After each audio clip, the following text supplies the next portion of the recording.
Mais Zrat Hashem, on va commencer avec l'aide de Dieu en s'attachant à tous les tzadikim, surtout à Rabbeinu Akadosh, Rabbi Nachman de Breslev, celui qui nous a enseigné cette Torah-là. On espère avec l'aide de Dieu, Bezrat Hashem, en tout cas c'est notre volonté, que ce soit lui qui nous apprend et qui nous étudie, que ce soit lui qui nous donne le cours et qui dise les mots qui veulent qu'on entende aujourd'hui, maintenant, chacun en fonction de sa vie et de ce qu'il vit Bezrat Hashem.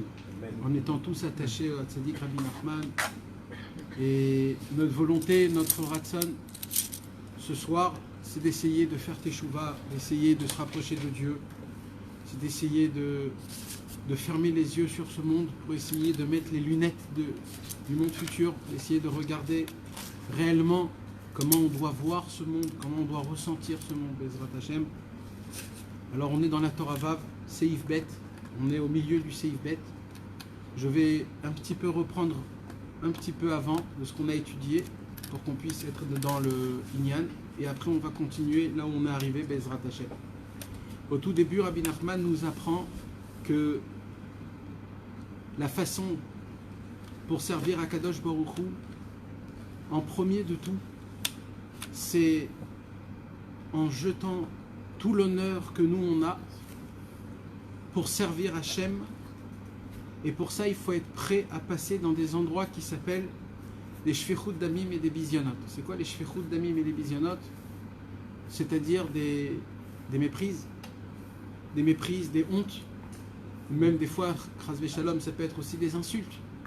Qu'un homme il t'insulte, ou alors qu'il te méprise, ou alors qu'il te fait honte. Quand un homme il doit servir à Kadosh Baruch Hu, il doit savoir une chose, il doit savoir que pour servir Hachem, il faut jeter tout le kavod qu'on a. Il ne faut pas avoir aucun honneur.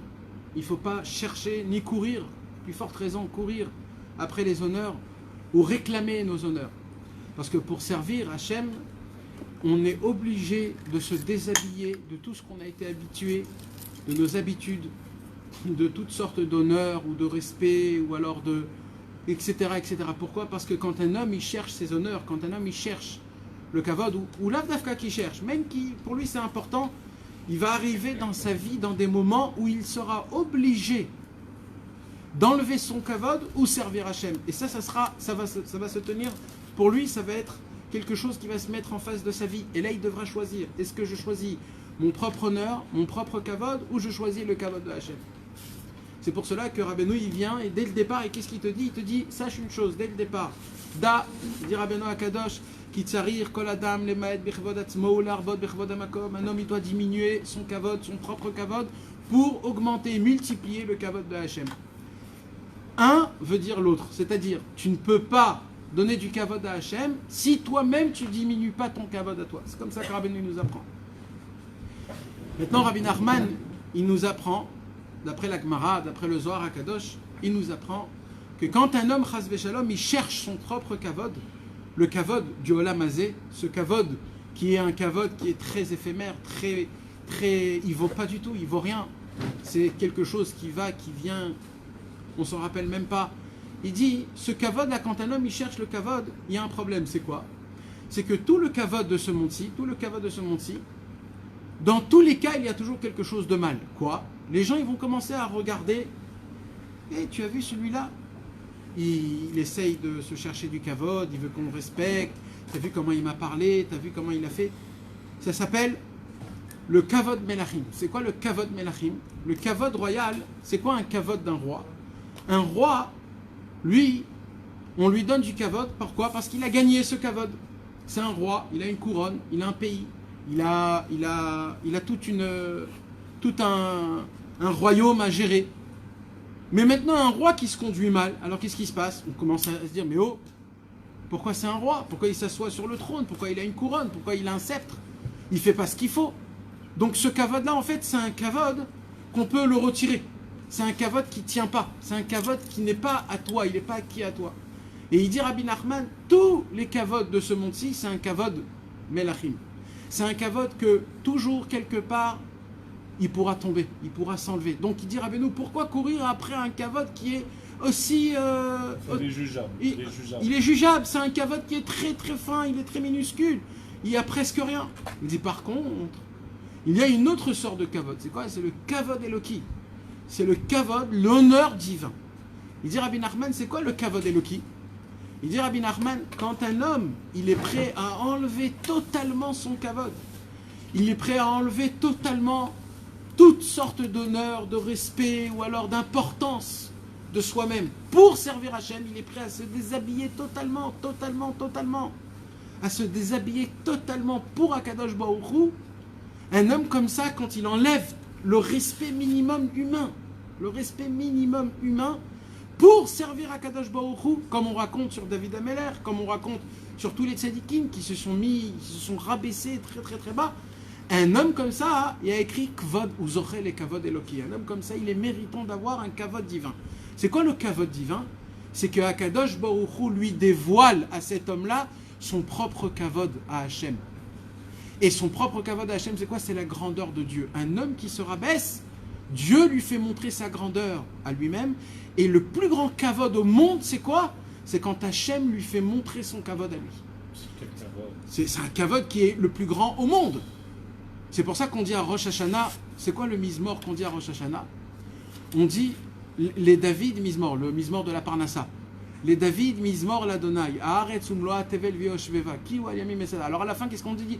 Misé Melech HaKavod. Qui peut dire Melech HaKavod? Parce que c'est qui l'homme que Dieu lui a dévoilé à cet homme-là son Kavod à lui? Misé Melech HaKavod.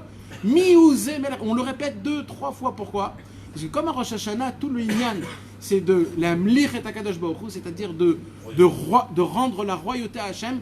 Maintenant, c'est le moment le plus haut de voir la grandeur d'Akadosh Baruch Hu. Et c'est pour cela que là, on vient et on fait Tachanoun, on se rabaisse, on crée Akadosh Baruch Hu. Pourquoi? Parce que Rosh Hashanah, on est prêt à enlever notre propre kavod pour le kavod d'Akadosh Baruch Hu. Et c'est ça le plus grand kavod, quand c'est Hachem lui-même qui dévoile son propre kavod à cette personne qui a été prêt à se déshabiller totalement de toutes sortes d'importance, de respect ou alors d'honneur.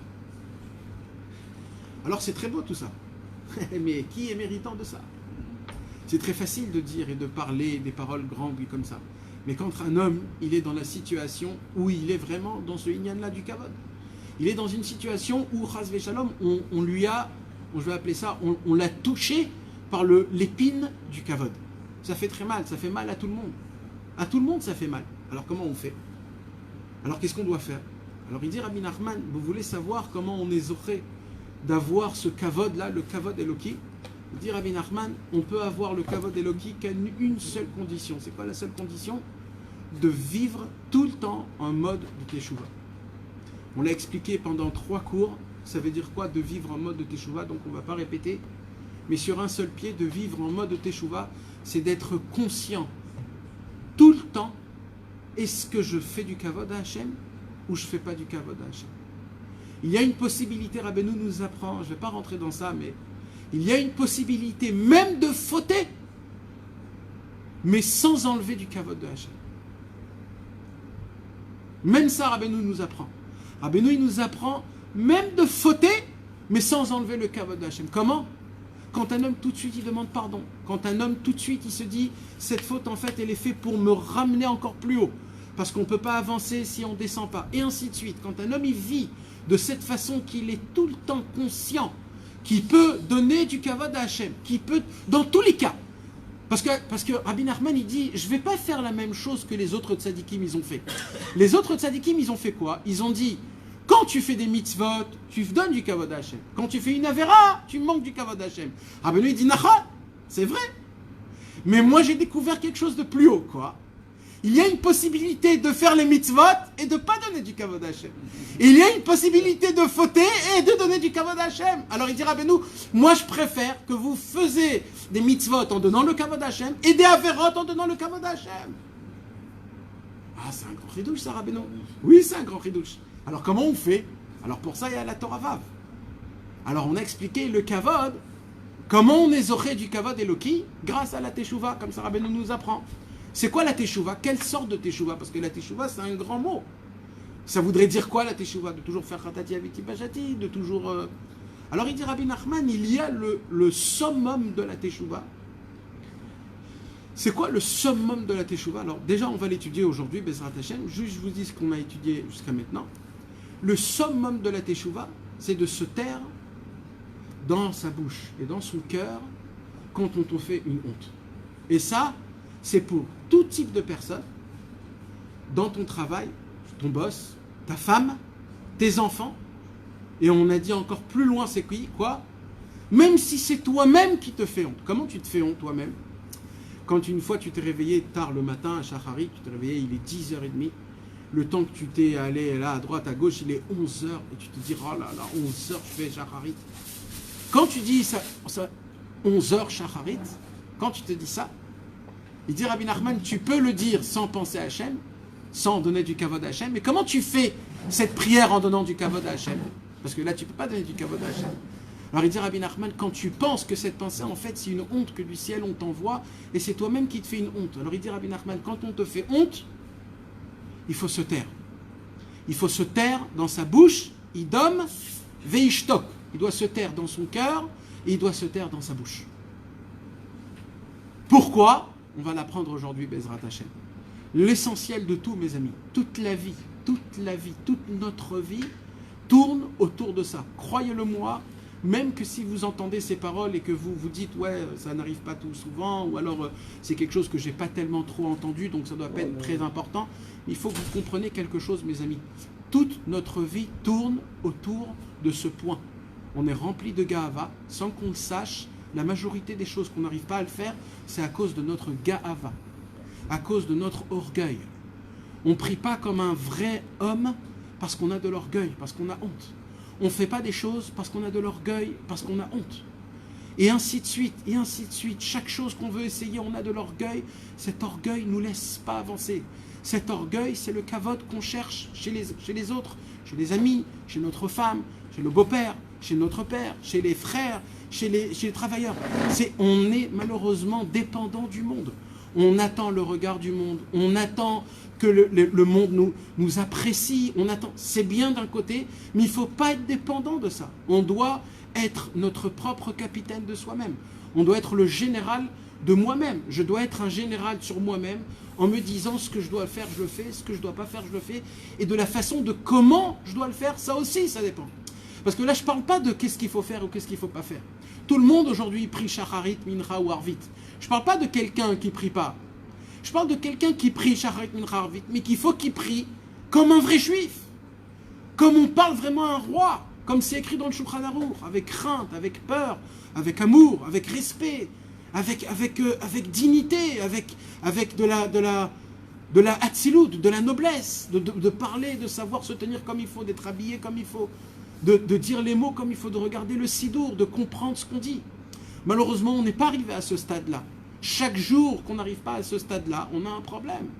Ne croyez pas que parce que c'est chaque jour, on a l'habitude de faire les mêmes avérotes, que à cause de ça, c'est normal. C'est pas normal, on doit se réveiller un jour ou l'autre. Et le seul qui peut se réveiller, c'est une seule personne. C'est qui? C'est nous-mêmes. Personne ne va t'aider. Personne ne va t'aider. C'est le jour où tu choisis qu'aujourd'hui je me prends en main. Et aujourd'hui ma prière, elle devient une prière comme il faut, respectueux. Ou alors mon étude de Torah, il devient fixé, il devient dur comme du fer, il devient béton armé. Alors là, oui, je comprends.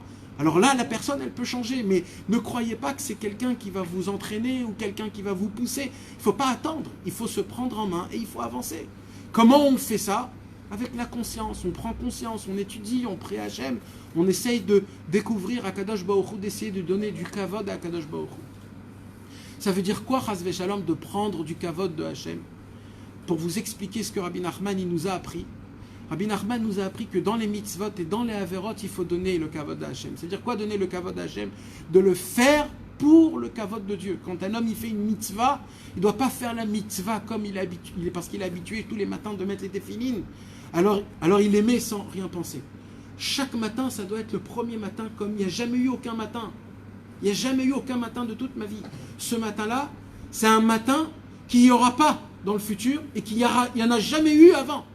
Parce que tous les jours, on change. Tous les jours, on est une autre personne. Tous les jours, ce jour ne reviendra pas une autre fois. Donc en fait, ce jour-là de demain matin, il ne reviendra plus jamais dans tous les 6000 ans que Akadosh Baruch Hu il a créé.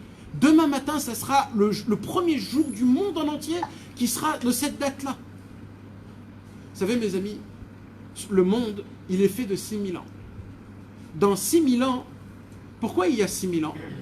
Parce qu'en fonction des 6000 ans, il y a un nombre spécial de jours où tous les jours, depuis que Adam Arishon il a mangé de l'arbre de la connaissance et que tous les mondes ils se sont détruits, tous les jours, les mondes se réparent et montent de niveau. Donc aujourd'hui, la prière de Shacharit, elle était d'une manière spéciale. Mais demain, elle est montée de niveau. Donc demain, la prière de Shacharit, elle doit être meilleure que tous les autres jours qui puissent exister au monde. Elle doit être meilleure que celle de Rabbi Akiva et de Rabbi Shimon Bar Yochai et de Moshe Rabbeinu. Parce qu'à son époque, les jours, ils étaient très détruits. Parce que les mondes, ils ont été détruits. Mais en fonction, en fur et à mesure des jours qui sont venus, que des tzadikim qui sont venus, qu'ils ont réparé le monde. Donc aujourd'hui, demain matin, ça sera une nouvelle journée, qu'elle sera meilleure depuis la création du monde, comme il n'y a jamais eu une meilleure que ça. Avant, ils avaient un niveau supérieur à nous. On ne parle pas du niveau. On parle du jour, on parle des mondes. On parle des mondes, les mondes et les jours. Et tout ce que tu fais, tous les jours, ils reçoivent une réparation. Grâce aux mitzvot qu'on fait, grâce à chaque bracha, à chaque amen, chaque baruchou, baruch shemo. Tous les jours, il y a une réparation spéciale. Donc on ne peut pas dire que ça fait 20 ans que j'ai fait teshuva. Ça n'existe pas le mot 20 ans. Tous les jours, c'est un nouveau jour. Donc demain matin, la prière de Shacharit, elle doit être... C'est la première fois qu'on va prier la prière de Shacharit. Ça ne sera pas une deuxième fois ou une troisième fois où ça fait 10 ans ou 15 ans. Et quand on pense que quand on va prier, on va donner du kavod à Hachem, alors là, on donne du kavod à Hachem. Quand un homme, chas v'shalom, il faute. Quand un homme, il faute, automatiquement, il ne donne pas du kavod à Hachem. Pourquoi? Parce que quand un homme, il faute, Akadosh Baruch Hu lui a ordonné quelque chose. Quand il ne fait pas ce que Dieu il lui a ordonné, c'est un manque de kavod à Hachem, c'est un manque de... Alors comment on fait pour chas v'shalom, pour ne pas manquer de kavod? Il vient Rabbeinu Akadosh et il nous dit quand un homme, il comprend qu'il doit descendre dans des fautes et qu'il tombe, il faut qu'il comprenne une chose, il faut qu'il comprenne que la façon de laquelle, comment on faute, on peut revenir comme il faut et encore meilleur. Pourquoi? Parce que Rabbeinu nous apprend qu'avant de monter, on doit descendre. Un homme, il a la possibilité de tomber, chas v'shalom, et de faire une faute en disant Hachem, Hachem, j'ai fait cette faute, mais mon cœur est toujours avec toi, aide-moi s'il te plaît à ne plus retomber. Quand un homme, il tombe de cette manière-là, il ne lui enlève pas du kavod. Rabbeinu nous a appris que quand un homme, il faute, il n'a pas d'existence. Pourquoi? Parce qu'il y a une Gemara dans Maseret Eruvin, entre Beth Shammai et Beth Hillel, il y a une grande question, est-ce que ça vaut la peine qu'un homme il soit créé dans ce monde-ci ou pas? Et à la fin du compte, ils sont venus à la conclusion que le monde ne vaut pas la peine à être construit parce qu'un homme il fait des fautes. Et quand un homme il fait des fautes, il manque du kavod à Hachem. Alors il dit Rabbi Nachman, quand un homme il faute, il n'a pas d'existence. Comme si qu'il n'existe pas. Il n'existe pas. Chaque prière qu'il fait, chaque mitzvah qu'il fait, c'est très dur. J'arrive pas à le ressentir. J'existe pas.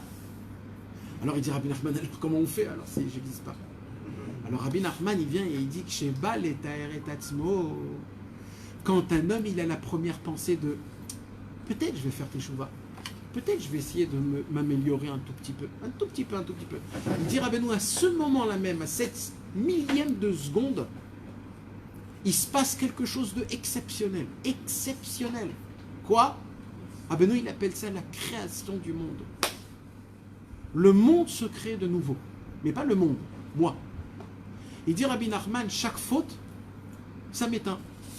Plus je faute, plus j'existe moi. Et c'est comme ça que c'est très grave. Alors comment on fait? Il dit Rabbi Nachman, quand un homme, il commence à se mettre dans sa tête que peut-être je vais essayer de me renforcer, peut-être je vais essayer de faire teshuva. Il n'a même pas fait encore teshuva, il dit Rabbeinu Akadosh. À ce moment-là même, il commence à exister. Pourquoi? Il dit parce qu'à ce moment-là même, il y a un nom de Dieu. Le nom le plus élevé qui existe, c'est le nom Eheye. Le nom Eheye veut dire « je vais exister ». C'est avec ce nom-là qu'Akadosh Baruch Hu a fait sortir le peuple juif de l'Égypte.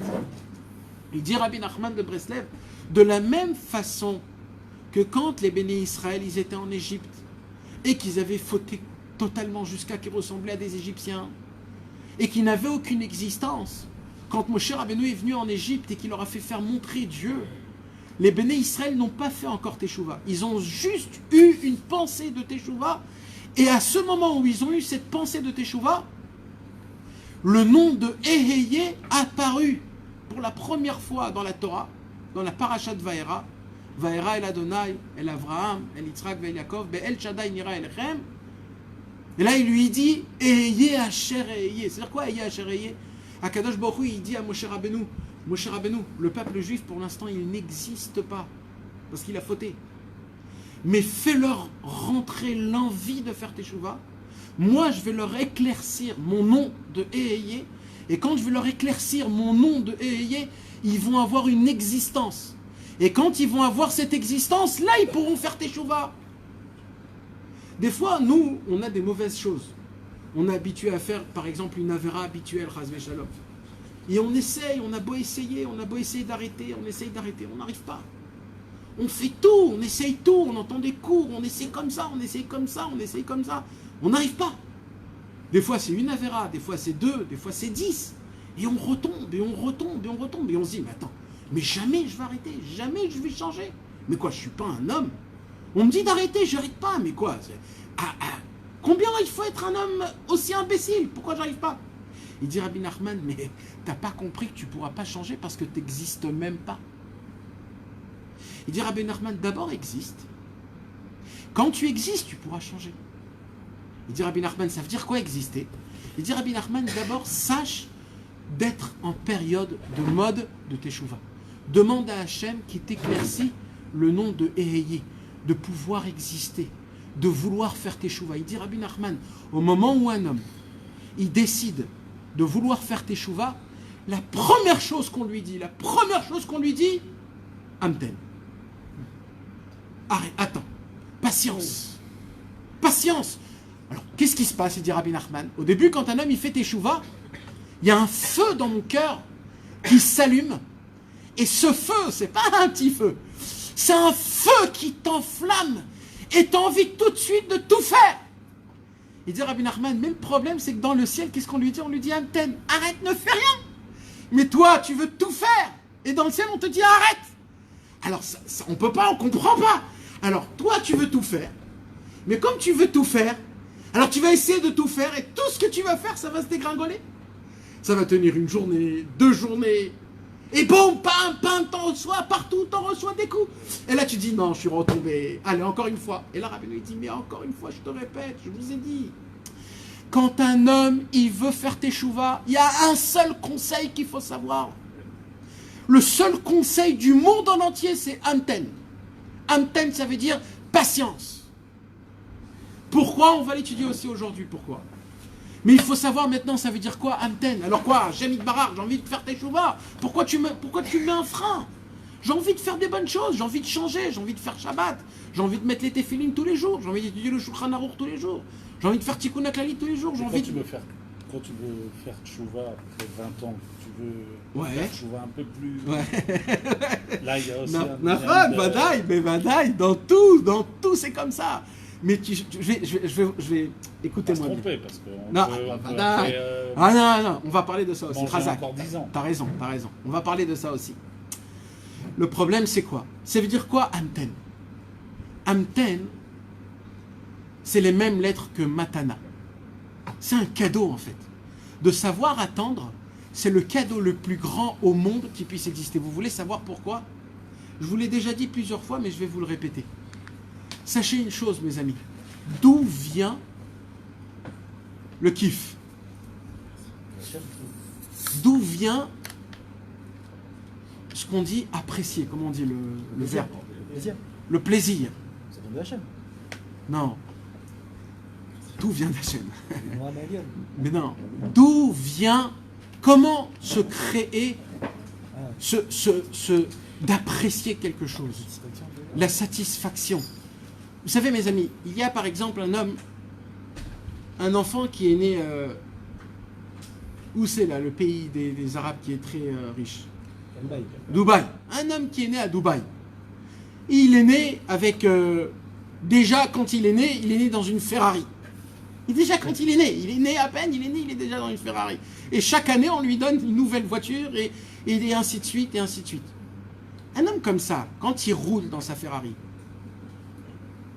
est-ce qu'il prend plaisir vraiment, mes amis? Non. Comment c'est possible? Comment c'est possible? Il roule dans une voiture qui coûte des millions de dollars. Parce qu'il n'a pas désiré. Et il n'a pas de kiff. Maintenant, si je vous donne à vous une Ferrari, ou alors une superbe maison, ou alors beaucoup, beaucoup d'argent, ou chacun ce qu'il désire, si je vous le donne à vous, vous allez l'apprécier, vous allez... Comment ça se fait qu'il y a aussi une différence entre vous et les autres? Pourquoi il y a une différence? C'est la même chose. C'est la même... Il y a eu une chose qui manquait, mes amis, une chose qui manquait. C'est qu'il n'a pas attendu, il n'a pas désiré, il n'a pas rêvé. Rabbeinu, il nous apprend que quand un homme il veut faire teshuva, sa neshama elle s'enflamme. Et comme sa neshama elle s'enflamme, il n'a pas le temps, il a envie de tout faire. D'où ça vient ça? Ça vient ça de notre neshama. Mais le problème c'est quoi? C'est que si je te donne tout maintenant, tu ne vas pas apprécier. Tu ne vas pas prendre un kiff. Tu ne vas pas devenir fou. Il y a des gens qui deviennent fous quand ils gagnent de l'argent. Ils deviennent vraiment fous. Moi, je veux que chaque ratzot que je me lève, je deviens fou de joie que je me suis levé ratzot. Moi, je veux pas que ce soit un ratzot que je me lève et je l'oublie le lendemain matin. Non. Moi, je veux que quand demain je vais au mikvé, je veux que ce mikvé, je me rappelle toute ma vie que je me suis trempé le 14 juillet 2017. Pour moi, c'est un mikvé qui est spécial. Parce que tous les jours, il est spécial. Alors, il vient, Rabbeinu, il dit, je veux que chaque chose que tu as acquis, tu l'acquis jusqu'à la fin de tes jours. C'est pour ça qu'on ne peut pas devenir des tzadikim en un claquement de doigts. Parce que sinon, après, il n'y a plus de désir et de plaisir. Et vous savez, c'est quoi le plus important chez Akadosh Baruch Hu? C'est quand on le sert avec plaisir, avec de l'amour et de la joie. Aussi, il y a un ignan que si on n'est pas mamten et on ne prie pas sur la tchouva, alors là, il y a un manque de kavod pour Hachem. Ça aussi, là, exactement, kavod, exactement, c'est ce qu'on va étudier dans le Sefer Amidot.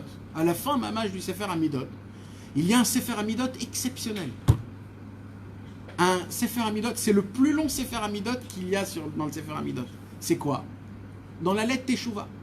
Dans la lettre Teshuvah du Sefer Amidot, il y a écrit, quand un homme, il veut faire Teshuvah, tout de suite, il se passe quoi? Il n'a pas fait encore Teshuvah. Hein. Il veut. Il n'a pas fait Teshuvah. Il dit au moment où un homme, il veut faire Teshuvah, tout de suite, dans le ciel, il y a un truc qui change. Tout de suite, c'est comme un éclair, comme un truc. Et dans le ciel, tout de suite, on se réveille. Qui se réveille? Tous les anges qui ont été créés par les fautes de cet homme-là. Ils montent directement chez Hachem. Et ils viennent chez Akadosh Baruch Hu, il dit Hachem, j'espère que tu ne vas pas le prendre Bitchouva, lui. Akadosh Baruch Hu, il dit pourquoi? Il dit regarde-nous, on a été fait de... C'est lui qui nous a créés. Akadosh Baruch Hu, il dit mais la Teshuvah, c'est pour faire Teshuvah. Il dit ok, Hachem Yitbarach, tu veux le rendre Bitchouva? Ok. Alors patiente, Hachem, fais-le patienter, on va voir s'il est sincère. S'il est sincère et qu'il continue à faire son service divin, malgré qu'il tombe, il se remet debout. Il retombe, il se remet debout. Il retombe, il se remet debout. Si on voit qu'il est sincère et que malgré qu'il est tombé des centaines de fois, il continue à servir Hachem, c'est la preuve qu'il veut faire Teshuvah et nous, on n'existe plus. Maintenant, il y a une grande question, Dov. C'est quoi la grande question? Il y a un klal chez Rabbeinu, c'est que chaque problème, Rabbeinu donne une solution. Chaque fois que Rabbeinu il dit ça c'est grave, c'est grave, c'est grave, tout de suite Rabbeinu il est obligé de donner une solution. Tout le temps, c'est un klal. Jamais Rabbeinu il donne un problème et il se barre. Jamais. Et là, il y a un des grands chassidés Breslev, je ne me rappelle plus c'est qui son nom, il y a 100 ans, 150 ans, il pose une question et il dit et où il est le conseil dans ce Sefer Amidot là? Où il est le conseil? Tu m'as donné une théorie, mais et moi qu'est-ce que je fais?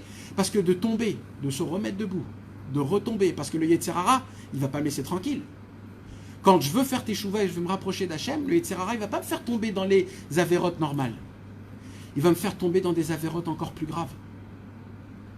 Dans des avérotes que je n'ai jamais connues. Alors je me dis, attends, depuis que je suis devenu religieux, je fais des choses que quand j'étais pas religieux, je ne les faisais pas. Comment c'est possible ce truc-là? Un jour, quelqu'un est venu chez moi, il m'a dit, depuis que je suis devenu Breslev, je fais des choses que jamais de ma vie j'ai fait. Comment tu peux lui dire? Un monsieur, il vient, il a commencé à faire le Tikkun HaKlali, il dit, de toute ma vie en entière, j'ai jamais eu une nocturne, pulsion nocturne. Et depuis que j'ai commencé à lire le Tikkun HaKlali, pour la première fois de ma vie, j'ai eu une pollution nocturne. Il dit, mais il y a un problème, il y a un truc qui se passe pas. Parce que qu'est-ce qui se passe là, mes amis? Le ciel, il tremble de vous. Il tremble pour 1/1000e de pensée de Teshuvah. Il a tremblé le ciel. Les anges en haut, ils tremblent. Ils veulent pas que tu fasses Teshuvah. Les mauvais malachim. Et Akadosh Baruch Hu, il espère qu'on va tenir et qu'on saura tenir le Hamten. Je patiente qu'un jour je deviendrai un tzaddik. Je patiente, j'y crois qu'un jour je deviendrai un tzaddik. Je me suis mamtine, Hamten. Et le Yetzer Hara, il va te faire tomber encore et encore. Et toi, tu dois dire, mais oh, mais c'est très grave. Toi, tu dois faire qu'un seul travail. Il y a un seul travail à faire, mes amis. Vous savez, c'est quoi le seul travail? Quand on te tape, tu ne peux pas taper. Quand on te tape, tu ne peux pas taper parce qu'on est en train de te taper. Quand on te tape, qu'est-ce que tu fais, mes amis? Quand un boxeur, il monte dans un ring et il voit que le mec de 2 mètres avec un coup comme je ne sais pas quoi, il lui donne des coups, qu'est-ce que tu fais? Il n'y a qu'une seule chose à faire, c'est de se protéger. De se protéger parce que si tu esquives, il peut te donner des coups de béquille, des coups de trucs. Il y a une seule chose à faire. Tu ne dois pas donner des coups. Si tu donnes des coups, tu baisses ta garde. Quand un homme, le Yetzer Hara, il est en train de le taper, il ne faut pas lui aussi le retaper. Parce qu'il va t'en donner encore des plus grandes. Alors il dira, ben alors qu'est-ce qu'on fait? Hamten. Mets ta garde et attends qu'il termine parce qu'à un moment, il va se fatiguer. Il va se fatiguer. Et Rabbeinu, il dit, le plus fort, c'est celui qui tient debout. C'est pas celui qui tape ou qui cogne. Le plus fort, c'est celui qui tient debout et qui dit, je patiente, je patiente, je patiente, je patiente. Espérons que ça passe vite. Et dès qu'il termine, là, tu lui fais rentrer un et là, tu le mets KO. C'est ça qui nous apprend, Rabbeinu. Le Hamten, il dit, Rabbeinu, ça peut être des fois des mois et des années. Les gens y croient que j'ai fait Teshuvah, mais mon frère, Teshuvah, c'est des vies. C'est des vies. Avant la Teshuvah, c'est d'abord, il faut exister. Il dit, Rabbi Nachman, tu veux savoir comment tu existes? En attendant. En attendant, comment tu existes. En attendant, tu te formes. Tu te formes. Pour qu'un bébé sorte du ventre de sa maman, il faut 9 mois. Il y a des gens qui veulent faire Teshuvah, ils croient que c'est direct comme ça. Ça prend du temps. Pour exister, ça prend 9 mois. Pour faire Teshuvah, ça prend du temps. Et il dit, Rabbi Nachman, et ne vous inquiétez pas. Parce que le monde en entier, il a été créé pour qu'une seule chose. Pour le Hamten. Pour ce cadeau-là. De savoir patienter, d'attendre la délivrance qu'Akadosh Baruch Hu, on espère qu'Akadosh Baruch Hu nous donne de pouvoir tenir et le servir en lui donnant du kavod et en faisant Teshuvah tout le temps. Comment on sait au moment où on est passé en mode offensif? C'est pas important. T'as pas besoin de le savoir. Toi, tu dois savoir qu'une seule chose. Si tu penses à plus tard, déjà, c'est pas bien. Non, c'est pas bien. Il faut que tu sois... Je vais t'expliquer quelque chose. Le problème énorme du monde, tu sais c'est quoi? C'est qu'ils ne vivent pas l'instant. Ils sont toujours plus tard. C'est quand je vais terminer ce livre, c'est quand je vais terminer le chat, c'est quand je vais devenir comme ça. Et mon frère, t'es pas là-bas, t'es là où t'es, vis là où t'es. Là où t'es là, en mode quoi? Hamten, sois en mode Hamten à 100%. Et sois content. C'est là où je suis. C'est là où je suis Béhémet. Plus tu vis ta seconde là où tu es, plus tu seras sa mère tout le temps. Tout le problème qu'on n'est pas Bessimcha, tout le problème qu'on n'arrive pas à avancer, c'est qu'on regarde toujours plus tard ou en arrière. Et tout, tu fais des comptes. Et ça va être difficile, et ça va être dur, et oh là là, oh là là, oh là là. Rabbeinu dit arrête, le futur n'existe pas, le passé, il n'existe pas. Il n'y a qu'un moment qui existe, c'est la seconde tout de suite. Sache là où tu es et vis le bien là où tu es. Là où Hachem t'a mis maintenant, serre-le à la perfection. Parce que si tu penses plus tard comment je vais être quand je vais être Teshuvah, tu ne pourras pas le servir là où tu es. C'est ou là où tu es ou là où tu veux être. Mais mon frère, là où Hachem t'a mis, c'est là où tu dois être et serre-le à la perfection là où il t'a mis. Pas plus haut que ton niveau, pas plus bas que ton niveau. Comme tu es toi. De la façon de comment tu es par rapport à tes habitudes, tu dois essayer de chercher de faire un tout petit peu plus tous les jours, c'est tout. Si tu as fait un peu plus, c'est super. C'est là où la personne, elle existe. Et là, elle commence à exister. Parce que je vis l'instant même. C'est tout. Avaya veut dire le mot présent. Présent. Avaya veut dire présent. Un homme ne peut pas vivre dans le futur ou dans le passé quand il n'est pas dans le présent. Quand un homme, il est dans le présent, il vit, il a de la Avaya. Tout le problème, c'est qu'on se... Alors, je dis pas qu'il ne faut pas avoir d'ambition, mes amis. Il faut avoir des grandes volontés. Mais il faut savoir où tu es. Il ne faut pas que ta montée, tes volontés te cassent. Il ne faut pas que ton passé, ta avérote te casse. Il faut savoir où tu es maintenant. C'est pour ça qu'il faut faire tchouva à la main. Maintenant, Avaya, tout de suite, tout de suite. Parce que c'est tout de suite qui compte. Quand tu peux avancer. Genre d'être en mode Amten. Alors, ça veut dire quoi être en mode Amten? Bonne question. Ça veut dire quoi? De base, le mode Amten, ça veut dire quoi Amten? Attendre quoi? Ça veut dire quoi? Attendre quoi? Alors, je donne un exemple qui est simple de la vie. Un exemple qui est simple de la vie. Un homme, il a son avodat Hashem, son seder. Il essaye de garder ses yeux.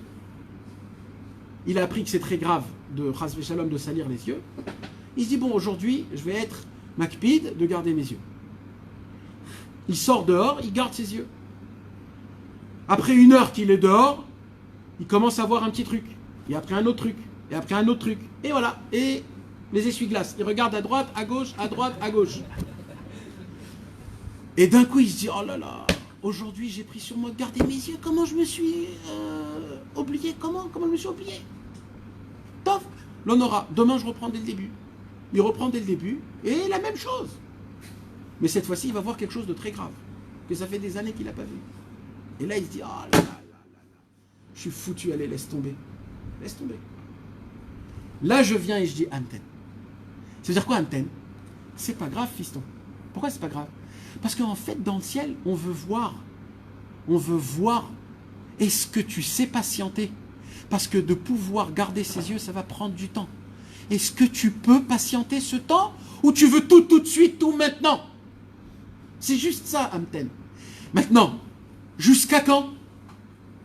Jusqu'à qu'Akadosh Baruch Hu te fera montrer que tu peux. Et le jour où tu ne pourras pas, ça veut dire qu'il n'est pas encore arrivé. Donc Amten, encore Amten. Et il faudra toute sa vie attendre jusqu'au jour où tu verras que c'est fini. Par exemple, Shabbat. Ouais, c'est pas Amten et qu'on fait rien. Non, le Amten, c'est un travail encore plus difficile. Parce que c'est quoi le Amten? Exactement. Parce que je dois faire comme si de rien n'était. Pourquoi? Parce que maintenant que j'ai vu quelque chose de très grave que je n'ai pas vu, ça fait 10 ans. Ok? Alors Rabbeinu, il me dit Amten. C'est quoi Amten? Fais comme si de rien n'était, continue ton chemin. Mais ça se peut pas. J'ai vu quelque chose, c'est dans ma tête, ça se peut pas. Alors Rabbeinu, il dit Amten. Attends, ça partira. Mais ça part pas. Ça partira. Mais ça part pas. Amten, tracasse pas. Alors maintenant, qu'est-ce que je dois faire? Je dois prier ma prière. Je dois étudier mon étude. Je dois faire mon avodat Hashem avec quelque chose qui est dans ma tête. C'est très grave. Sur ça, Rabbeinu dit Amten, t'inquiète pas, ça partira. Vous savez, quand il y a quelque chose de très très sale, alors il y a l'eau de Javel, il y a le Saint-Maurice, il y a tous les... Mes amis, des fois, il faut attendre des fois 24 heures pour que la crasse, elle tombe. Nous, on veut que notre crasse, elle parte comme ça, du jour au lendemain. Tu as fait tes choubas, c'est terminé. Ça prend du temps. Ça prend du temps. Et ce temps-là, c'est quoi? Tous les jours, un peu de Torah, tous les jours, un peu de Tfila, tous les jours, un peu d'Irat Shamaim, un mikvé, un tikkun aklali, ça enlève, et ça, tu as de l'existence, tu es mamtine, tu attends, tu patientes. J'ai la émouna que je vais devenir un tzaddik gadol. J'ai la émouna que je vais être le shomer abrit le plus grand du monde. J'ai la émouna que je vais avoir la émouna la plus grande. Je vais faire un Shabbat comme Rabbeinu il nous dit, de prier une prière comme David Ameller. Ah, je suis très très loin. C'est pas grave, j'attends. J'attends. Donc l'essentiel de la Hachem, c'est la maintenant. Le commencement. Oui, mais en fait, attends toujours quelque chose. Tu montres que tu vas te battre contre quelque chose. Maintenant, on va, Bezrat Hashem, avancer. Il y a plusieurs choses que je n'ai pas dit, mais bon, on a dit les points essentiels. C'est Rabbeinu avec nous. Hein? Celui qui attend le plus, c'est Rabbeinu avec nous. C'est Hashem Yitbarach. Ça fait 6000 ans qu'il attend, Hashem Yitbarach. Le Mashiach, ça fait des années qu'il attend. Nous aussi, on attend. On est tous dans un travail d'attente. Tous. Avant qu'on a reçu la Torah, Moshe Rabbeinu, il a dit, vous êtes sortis d'Égypte, vous voulez recevoir la Torah? Vous ne pouvez pas. Elle va vous brûler la Torah. Dieu, il va vous tuer. Il va vous tuer, Dieu. Vous êtes tellement sales, vous n'allez même pas exister. Attendez 40 jours, s'il vous plaît. Et on attend 40 jours. Le problème du Éden, c'est qu'ils n'ont pas attendu. Ils n'ont pas attendu. Tout le veau d'or, c'est à cause qu'ils n'ont pas attendu. Tout Adam Arishon, il n'a pas attendu. S'il aurait attendu, il n'aurait pas fauté.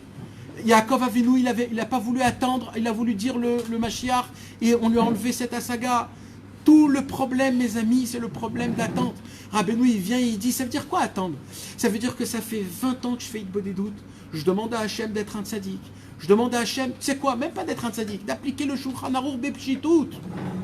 Ça fait 20 ans que j'avance pas et que je recule, mais c'est pas possible. Rabbeinu, il vient, il dit, Amten, t'es pas un rachat, t'es un tzaddik. Parce que t'attends. Tant que t'attends, t'es là. Ça veut dire quoi attendre, mes amis? Je vais vous raconter une histoire que je vous ai racontée plusieurs fois, mais c'est tellement une belle histoire que je prends un kiff de la raconter à chaque fois, tellement qu'elle est belle cette histoire, et c'est une histoire de vie, mes amis. Et après, Bezrat Hashem, on rentre dans l'étude du Likutei Moharan. Il y a quelques années, est parti de ce monde, si on pourrait dire, moi je le dis de cette manière-là, le dernier chassid Breslev. Le dernier chassid Breslev. Nachman Roussisher. Un homme âgé de 92 ans, il a connu Rabbi Shimshon Barsky, il a connu Rabbi Avram ben Rabbi Nachman, il a connu le Tziyun de Rabbeinu avant, comme il était à l'époque, la petite maison. Un tzaddik énorme, énorme, énorme. Il a connu toutes les guerres, la guerre froide, la guerre chaude. Bah oui, la guerre chaude, ils ont brûlé, ils les brûlaient tous. Donc. Il a connu, il en a passé le pauvre, il s'est marié 4 fois. Pas parce qu'il a divorcé. Ou parce que sa femme est morte, ou parce que sa femme est morte 4 fois. Mais à la fin, il s'est marié à l'âge de 72 ans. Et un jour, moi j'étais à Ouman dans le café chez Gabay, et il me voit, je prenais un café, et il me dit Shalom Aleichem, etc. On parle, et il me dit combien d'enfants t'as? Je lui dis je suis pas marié. Il me dit non. Je lui dis j'ai 18 ans. Il dit moi 18 ans j'avais 2 enfants. Il dit moi je me suis marié il y a 1 an, il avait 72 ans. Je lui dis ah bon? Il me dit Rabbeinu Amar Surliot Levad, on n'a pas le droit d'être pas marié. Il faut être marié, il faut se marier tout de suite. Il y a pas, on ne faut pas penser comment elle est belle. Il faut se marier, il faut avoir des enfants, il faut se marier. Et il ne m'a plus adressé la parole jusqu'à après que je me suis marié. Il ne m'a plus adressé la parole. Moi je suis venu après lui. Après je lui ai dit Nachman, Tratanti. Alors il m'a dit Charles Daber Arshav. Un jour, Nachman Roussisher, je le vois dans le Tziyun, il était très spécial cet homme-là. Et toujours dans le Tziyun de Rabbeinu, il ne restait pas dans le Tziyun de Rabbeinu parce qu'il ne supportait pas l'Akdusha Mamash. Alors lui, il venait juste prier, Shacharit, Mincha et Arvit. Il faisait juste un tikkun aklali à chaque fois qu'il rentrait, il sortait tout de suite. Et jamais il embrassait le Tziyun de Rabbeinu, jamais. Parce que le Tziyun de Rabbeinu, ça lui brûlait les lèvres, comme ça il m'a dit. Il a dit, je vous jalousie, vous les balais tchouva, que vous vous allongez dans le Tziyun, vous sautez. Il dit, moi j'arrive pas, c'est trop du feu. Et un jour, Nachman Roussisher, malade comme il était, maigre, je le vois assis derrière le Tziyun de Rabbeinu, avec 3 grandes bières russes. Vous savez, les bières russes de 1 litre, de 18% d'alcool, pas les bières d'ici, 18% d'alcool. Lui, c'est un russe, Nachman Roussisher, il est né en Russie. Donc lui, il buvait les bières, il ouvrait le clouc, il les buvait comme ça. Il avait 3 grandes bières comme ça. Il était assis derrière et il buvait. Maintenant, jamais on a vu un truc pareil. Surtout d'un homme comme ça. Jamais. Top. Moi, j'étais au Tziyun, etc. Je sors, je fais des trucs et je reviens plusieurs heures plus tard. Quand je reviens, je le vois là-bas, à la même place, avec les 3 bières vides. Et il est là. Je lui dirais, Nachman, vous avez besoin de quelque chose, vous voulez que je vous aide à rentrer à la maison, vous voulez un tikkun aklali, vous voulez un minyan. Il dit non, Ani Mamtin, j'attends. Bon, j'ai pas compris. Je suis retourné dans le Tsioun. Et après, je suis revenu. Je lui ai dit, je comprends pas, Nachman, pourquoi vous restez là? Vous avez un problème? Il dit, écoute, je suis venu chez Rabbeinu et les portes, ils sont fermées. Mon cœur, il est fermé. C'est un homme, mes amis, il a 92 ans. 92 ans d'Avodat Hashem. Un Chassid Breslev qui a vu tout le monde. Il a vu tous les tzadikim. Il a vu tous les plus grands. Il a connu Rabbi Israël Ber. C'était un homme. Et il dit, je viens dans le Sion de Rabbeinu. Non, je crois pas. Et il dit, et tout est fermé. Je ressens rien. Je ressens rien. Alors il lui dit, tu sais, si on frappe à la porte de quelqu'un et qu'on a besoin de cette personne, tu frappes à la porte, il n'est pas là, bah tu rentres chez toi. Si tu rentres chez toi, c'est que tu n'as pas besoin de lui. Il dit, moi j'ai besoin de Rabbeinu. Donc je lui ai frappé à la porte. Pour l'instant, il ne m'a pas ouvert. Mais une seule chose, je suis sûr. Quand il ouvrira la porte, je serai là. Ça s'appelle attendre, mes amis. D'attendre, c'est d'être là. Je suis là. Ça veut dire quoi? Je vais vous donner un exemple. Si je vous parle maintenant de se lever Chatzot toutes les nuits, nous, c'est tellement loin de notre tête qu'on a arrêté d'attendre de faire Chatzot toutes les nuits. Donc on a arrêté d'attendre pour Chatzot. Donc Chatzot, on ne l'aura pas. Si maintenant de garder mes yeux jusqu'à de ne plus voir aucune mauvaise vision. Si dans ma tête, c'est pas fort, ça veut dire que j'ai frappé à la porte, je le demande à Hachem, mais je me suis barré parce que la porte était fermée. Hachem il dit, attends, la porte elle est fermée, tu te barres. Attends, frappe, prends un marteau-piqueur, casse la porte s'il faut. Pourquoi tu te barres? T'as pas la force de casser la porte? Alors attends. Et tu verras, Hachem il t'aidera. Le jour où la porte sera ouverte, tu seras le premier, comme les mecs qui sont allés acheter le iPhone 10. Il y avait une queue depuis 4 heures du matin, ils attendaient d'acheter le gars. Mais mais d'où vous êtes venu? Le mec il est venu de là et de là-bas. 4 heures du matin, une queue. Moi je suis le 100e. Mais ça s'appelle attendre. Ça s'appelle attendre. Quand tu dis casser la porte, c'est pas un tana là, c'est autre chose. T'as raison. On peut défoncer la porte ou pas? Alors apparemment non. T'as raison sur ce que tu dis. C'est pas notre chemin, c'est pas de casser la porte, jamais. On doit tout obtenir par la pitié et la miséricorde, comme ça il dit Rabbi Nachman. De casser la porte. Tu peux casser la porte avec des pages de Tehillim. Ah oui, c'est ça, en pitié, en miséricorde, tu peux. Tu mets le paquet. C'est-à-dire quoi de casser la porte en vérité? C'est pas de prendre un marteau-piqueur et de casser la porte, c'est de faire comme ça. Régulièrement. Voilà. Oh, on peut arrêter? Non. Jusqu'à que tu m'ouvres la porte. Pitié, miséricorde, c'est tout. C'est quoi que tu disais? C'est Tehillim? L'écouter de Philot ve Tehillim. Rabbi Israël il a dit, chaque mot du l'écouter de Philot et du Tehillim, tu envoies un chetz, une flèche dans le cœur du Yetzerat Hara. 2. Et il peut des doutes. Rabbi Israël il a dit, Tehillim vil l'écouter de Philot. Tehillim vil l'écouter de Philot. Chaque mot pour la kavana de la Teshuvah. Chaque mot. Mes amis, si on y croirait vraiment à ça, on serait mis tous les jours à faire des Tehillim et du Likutei Tfilot minimum 1 heure par jour. Sans comprendre rien du tout, mon frère. Rien que tu laisses ta langue faire son travail. Les mots, c'est des... Rabbeinu, il dit, il y a une possibilité. Comme ça, il dit Rabbeinu, mes amis. C'est quelque chose que c'est écrit. C'est pas compréhensible naturellement, mais c'est écrit. Il dit Rabbeinu, il y a une possibilité qu'un homme, il prend un revolver, il tire une balle, et un autre homme, par sa parole, il fait en sorte que la balle ne part pas du canon. Tellement elle est puissante, la parole. La parole, on ne peut pas s'imaginer comment elle est puissante.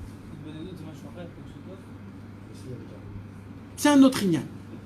Pas que c'est un autre ignan. C'est la même chose, mais on a expliqué, quand on étudiait la Torah bête, c'est tout un autre ignan. Je ne vais pas rentrer dans ça. Voilà, exactement. Parce que dans l'Hitbodedut, si tu n'es pas comme il faut, tu ne sais pas comment... C'est ça le... Nachon. C'est pour ça que je ne veux pas dire ça, mais ça prend un peu plus de temps. C'est la porte qu'il faut ouvrir. Nachon. Mais comme... Alors, pourquoi l'écouter de Philot, c'est aussi important? Parce que Rabbi Nathan, il t'a dit, pendant ce temps que tu fais des doutes pas parfaitement, Fais l'Itbodedut à 100%. L'Itbodedut, c'est les Likutei Tfilot de Rabbi Nathan. Le Likutei Tfilot de Rabbi Nathan, c'est quelque chose qu'on ne peut même pas s'imaginer. C'est mamash, ça inclut tout dans le monde. Donc c'est pour ça, Likutei Tfilot, Veteilim, c'est mamash, c'est du chazak. Israël, il a écrit dans Ibn Afra, il a dit le Geinom d'un juif, c'est qu'on va lui montrer qu'est-ce qu'il aurait pu être et devenir et avoir avec le Likutei Tfilot. En haut. Aïe, aïe, aïe. Ça va être le Geinom d'une personne. Qu'est-ce qu'il aurait pu avoir? Qu'est-ce qu'il aurait pu être massif? Aïe, aïe, aïe. C'est puissant.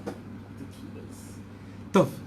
Alors on va lire Bezrat Hashem. On est dans le Likutei Moharan Torah Vav Seif Bet, juste à côté de du petit carré. Vous voyez le petit carré où il y a deux petits carrés dans la colonne. Là où il y a le petit carré. Aval, Kodem, Atshuva.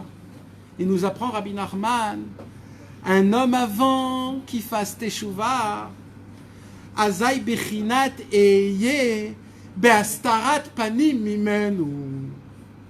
Ça veut dire quoi? Avant de faire teshuva, avant de rentrer en mode de teshuva, Azai bechinat eye be'astarat panim mimenu. Le nom de Dieu qui est le nom de Eheye, ça veut dire quoi le nom de Dieu qui est le nom de Eheye? On a expliqué le cours dernier, mes amis, qu'en fonction des noms d'Hachem, Dieu a créé. D'accord? Comme on voit dans Maaseh Bereshit, tous les noms d'Hachem de Maaseh Bereshit, c'est qu'un seul nom. C'est lequel? Elohim. Pourquoi Elohim? C'est le din. Parce qu'au début, Akadosh Baruch Hu a voulu créer le monde par le din. Et dès que Shabbat est venu, là, il y a le nom de Yud Kevavke. Tout de suite. Pourquoi? Parce que c'est la Rachamim. Donc chaque nom d'Hachem, ça crée quelque chose. Il y a 10 noms. Akadosh Baruch Hu, il a 10 noms. 10 noms qu'on connaît qui sont écrits dans la Torah, qui sont équivaut aux 10 sphirotes, et par rapport aux 10 noms d'Hachem, Dieu il a créé toute la création du monde. Un des noms les plus importants qui font sortir depuis le début de l'abstrait au concret, de rien à quelque chose, c'est quoi le premier nom d'Hachem, celui qui a tout commencé, Eheye. Pourquoi Eheye? Je vais exister. Ça veut dire ça fait sortir mi-aïn les yesh, de rien à quelque chose. Le premier nom d'Hachem, c'est Eheye. Il dit Rabbeinu Akadosh, avant qu'un homme y fasse teshuva, il n'existe pas. C'est-à-dire quoi qu'il n'existe pas? Tout ce qu'il fait, c'est pas important. Tout ce qu'il fait, il n'y a pas d'impact. Il y a quelque chose. Ce que tu fais, tu auras ton sahar dans le ciel. Tu auras une récompense, tu auras ton lamaba. Mais il n'y a pas d'impact dans ta kdusha, dans ton avodat Hashem. Alors, pourquoi? Parce que tu n'existes pas. Alors, comment on fait pour exister? Il dit, Rabbeinu, le problème, c'est quoi? Ki adain lo echin et atzmo leme'eve ba'olam. Parce qu'il ne s'est pas préparé à exister dans ce monde. Alors, maintenant, il dit Rabbi Nachman. Là, on rentre dans le Inyan. Ve'astarat pne eheye gimatria dam. Pirouche. Regardez dans le petit carré, il y a une explication. Pirouche, qui achore shem eheye ou begimatria dam. Ça veut dire quoi achore shem eheye?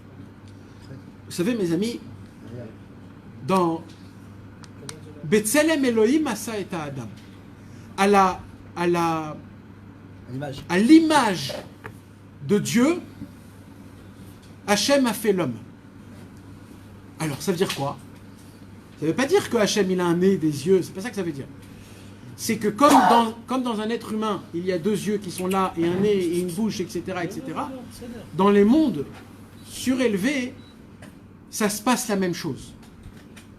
Maintenant, quand je veux parler à quelqu'un, je regarde quoi? Ses yeux, sa figure, panim. Je regarde sa face. Jamais je regarde son... Comment on dit ici? Le profil. Et à plus forte raison, je ne regarde pas derrière, sa nuque. Quelle situation aurait... C'est quoi la situation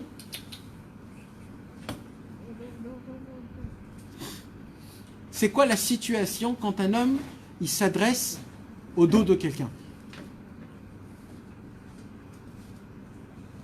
Répète. C'est quoi la situation qu'un homme s'adresse à son dos, à sa nuque? On t'appelle. Il se retourne. Hein? On l'interpelle, on l'appelle. Non, tu Non. respectes pas. Tu veux pas lui parler. Ah, regardez. Quand un homme, il est en colère, il tourne le dos. On ne lui parle pas à sa face. Et tu lui parles à son dos. Chaque nom d'Hachem, il y a dans le nom d'Akadosh Baruch Hu, chaque nom d'Hachem, il a une lumière qui est énorme, remplie d'énergie et de puissance, qui fait en sorte de créer des choses dans le monde. Mais même dans les noms d'Hachem, il y a ce qu'on appelle le nom Panim, il y a la face du nom, et il y a le Achor, il y a aussi le dos du nom. Ça voudrait dire quoi le dos du nom d'Hachem? Et ça voudrait dire quoi le Panim du nom d'Hachem? Ça voudrait dire que quand j'ai le Panim du nom d'Hachem, ça veut dire que le nom d'Hachem, il est bien envers moi. Et quand j'ai le dos du nom d'Hachem, c'est que Akadosh Baruch Hu se cache de moi. Comment on le voit? Comment on peut le voir? Alors le Harizal, il nous apprend. Comment il nous apprend? Il nous dit, le Panim, c'est quoi? C'est quand le nom d'Hachem, il est parfait. Aleph, Ke, Yud, Ke. Et c'est quoi le dos du nom d'Hachem?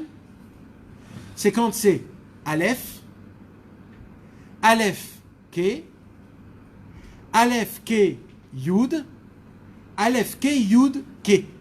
Ça s'appelle Achor. Ça s'appelle le dos. Ça s'appelle le din. Alors, c'est quoi l'inverse du nom de Eheye? C'est quoi l'inverse de l'existence? Alors, il dit le Harizal, Eheye be'achoraim gimatria dam. Quand tu écris Eheye de façon qui est du dos, par derrière, ça veut dire que tu n'as pas accès au nom d'Hachem directement, mais d'abord tu passes par plusieurs couches. D'abord la lettre Aleph, après la lettre Aleph He, après tu passes aux lettres Aleph He Yud, et après Aleph Ke Yud Ke. Quand tu fais le compte, Aleph, Aleph Ke, Aleph Ke Yud, Aleph Ke Yud Ke, ça sort 44. 44, c'est Dam, le sang. Il vient Rabbeinu Akadosh et il nous apprend un chidouche énorme. Il dit de quel sang on parle? Haïnou shfichut damim ou bizyonot. Il dit un chidouche énorme, Rabbeinu Akadosh. Écoutez maintenant la façon de comment voir le monde d'une autre vision totale. Totale. Il dit Rabbeinu Akadosh comme ça. En vérité, ce monde, il est exceptionnel. Tout ce qui se passe dans ce monde, c'est que pour créer des choses. C'est que pour réparer. Il n'y a rien dans le monde qui est mal. Il n'y a rien dans le monde qui est un désastre. Il n'y a rien dans le monde qui est un khurban, qui est une destruction. Rien. Tout ce qu'il y a dans ce monde, c'est que de la perfection et c'est que de la réparation. Et le monde, il devient de mieux en mieux chaque seconde. Comment c'est possible? Il y a des choses très mal qui arrivent. Il y a des tragédies, il y a des choses très graves. Il dit Rabbeinu Akadosh, sache une chose. Tout ce qui se passe dans le monde, c'est Akadosh Baruch Hu qui le fait d'une certaine manière pour que tu puisses avancer à Akadosh Baruch Hu et se rapprocher de lui et rendre le monde meilleur. Comment? Il dit Rabbi Nachman, au moment où tu fais une faute, qu'est-ce qui se passe dans le ciel? Tu allumes le nom de Eheye du côté du dos. Aleph, Aleph Ke Yud, Aleph Ke Yud Ke. Tam, il s'allume. Il est allumé. C'est toi-même qui l'as allumé sur toi. Maintenant, le projecteur, il est nulle part, sauf sur toi. Comme dans Batman. Que sur toi. Il n'est pas sur quelqu'un d'autre. Le projecteur du Eheye Be'achoraim, c'est-à-dire le Eheye du dos, il est sur toi. Mais, pour l'instant, il n'est pas allumé. Alors, ça veut dire quoi qu'il est sur toi? Il dit Rabbeinu, Eheye Gimatria Dam. Ça veut dire quoi? À ce moment-là même où un homme a fait une faute, dans le ciel s'est déclenché un déclencheur qui est fait quoi? Sur cet homme, il faut lui faire des bisionotes et des shfichut d'abim. Il faut lui faire des hontes et des méprises. Il faut lui faire couler le sang. Pas couler le sang, chas v'shalom, le faire rougir. Ça peut venir aussi même vraiment du sang. Non. Quand tu rougis. On parle de shfichut d'amim, normalement, on va dire c'est avoir honte. Pourquoi? Parce que la vraie honte, c'est quoi? C'est quand un homme il devient tout rouge. Rabbeinu, il va expliquer qu'est-ce qui se passe dans ça. Enfin, on va expliquer de ça. Donc ça s'appelle Bijat Shifot Damim. Alors maintenant, qu'est-ce qui se passe? Écoutez bien, c'est énorme.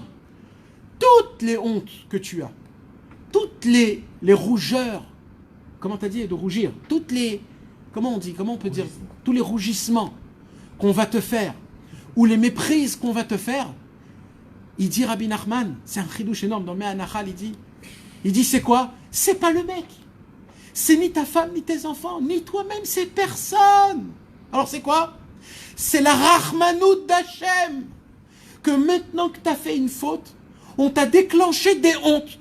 Que ces hontes-là, si tu les reçois, tu te tais.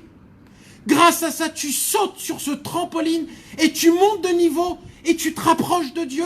Et le nom de Eyé, il va plus être Aleph, Aleph Ke, Yud, Ke. Il va être Eyé directement. Et là, il dit Rabbeinu, tu as pris le dam et tu l'as rendu dom. C'est quoi dom? Tais-toi. Il dit Rabbeinu, il y a deux façons de vivre une honte. Il y a deux façons de souffrir dans ce monde. Il y a la façon de souffrir niveau d'âme, le sang. Je suis fatigué, j'en peux plus, j'en ai marre, pourquoi on me fait comme ça? Je vais le frapper, t'as vu comment il m'a parlé? Comment il m'a manqué de respect? Mais il se prend pour qui? Tu te prends pour qui? Là c'est d'âme, là il est dans le mal. Là, dans le ciel, on lui a tendu une main et il n'a pas pris la main. Rabbeinu il dit, prends le dam, rends-le en dom. C'est quoi dom? Quand tu vois qu'on te rabaisse, qu'on t'écrase, quand on voit qu'on te humilie, qu'on te parle mal, qu'on se sucre sur toi, quand quelqu'un il est gentil, qu'on le... On le bafoue. On l'abuse, on l'exploite, on l'utilise. Et dans ta tête, tu dis, mais ce mec, il est en train de m'utiliser. Alors ça, c'est la façon de comment le monde, il le vit. Rabbeinu, il dit, dame, d'homme. Ne prends pas ça en mode dame, prends-le en mode d'homme. Prends-le en mode trampoline. Ça va être un saut pour ça que tu vas monter. En fait, ce qui s'est passé là, c'est qu'une seule chose, ce sont tes fautes. Et la Rahmanout, la pitié, la miséricorde d'Akadosh Baruch Hu, elle a fait en sorte que le nom de Eheye, en Achoraïm, le dos du nom Eheye, l'a rendu en dame. Mais moi, je vais le rendre en dame. Je vais me taire, je vais me baisser ma tête, je vais recevoir sur moi parce que je sais qu'en fait tout ça c'est pour mon bien. Je sais qu'en vérité grâce à ça qu'est-ce que je vais faire grâce à ça? C'est de là où on revient au tout début de la Torah où Rabbeinu il a dit quand un homme il est prêt à enlever son kavod, c'est qu'à ce moment-là même qu'il peut donner du kavod à Hashem Yitbarach. Là tu peux appliquer dam les dom et là tu peux changer le Eheye Ba'achoraïm en Eheye normal. Le dos du nom Eheye et la face du nom Eheye. Est-ce que vous avez compris ce que je vous ai expliqué? Ou c'est pas compliqué? C'est clair ou c'est trop... C'est bon? D'accord. Alors juste je lis le petit Pirouche qui a Choré Shem Eheye ou Begimatri Adam. Le derrière du nom Eheye, ça veut dire le dos du nom Eheye. C'est la Gimatri à la numérologie du numéro 44. Kamouva comme c'est écrit. Aïnou. Explication, il dit Rabbi Nathan. Quand on écrit le nom de Dieu en à l'envers. C'est-à-dire quoi en à l'envers? Des Aïnou. Aleph. Aleph He. Aleph He Yud. Aleph en verlan. Aleph He Yudé. C'est-à-dire Shechozrin Bechol Pam Leachor. C'est-à-dire que chaque fois on revient en arrière. C'est-à-dire tu dis pas le nom Eheye directement, tu dis Aleph. Après Aleph E. Comme tu bégayes, tu n'arrives pas à dire le nom parfaitement. Il dit ou Begimatria Dam. Ça c'est la Gimatria de Dam. Il dit Rabbeinu Akadosh, des fois, ça veut dire quoi de ne pas exister? De ne pas exister, c'est quand le nom de Eheye, il est à l'envers. Mais quand le nom de Eheye, il est à l'endroit, là tu existes. Là tu existes. Comment tu fais pour exister? Il dit Rabbeinu, tu dois inverser le dam en dom, le sang Silence. en silence. Pourquoi tu existes? Pourquoi j'existe? Alors, pourquoi j'existe? Écoutez comment c'est puissant, c'est puissant.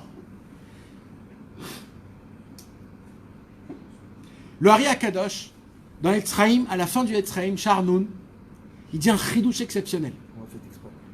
Il dit comme ça, Dov. Razak t'a posé cette question. Il dit le corps humain, comment il fonctionne? C'est quoi la question? Ah, vous n'entendez pas les questions. Pourquoi tu existes à ce moment-là? Pourquoi c'est ça qui fait de toi que tu existes? tu existes?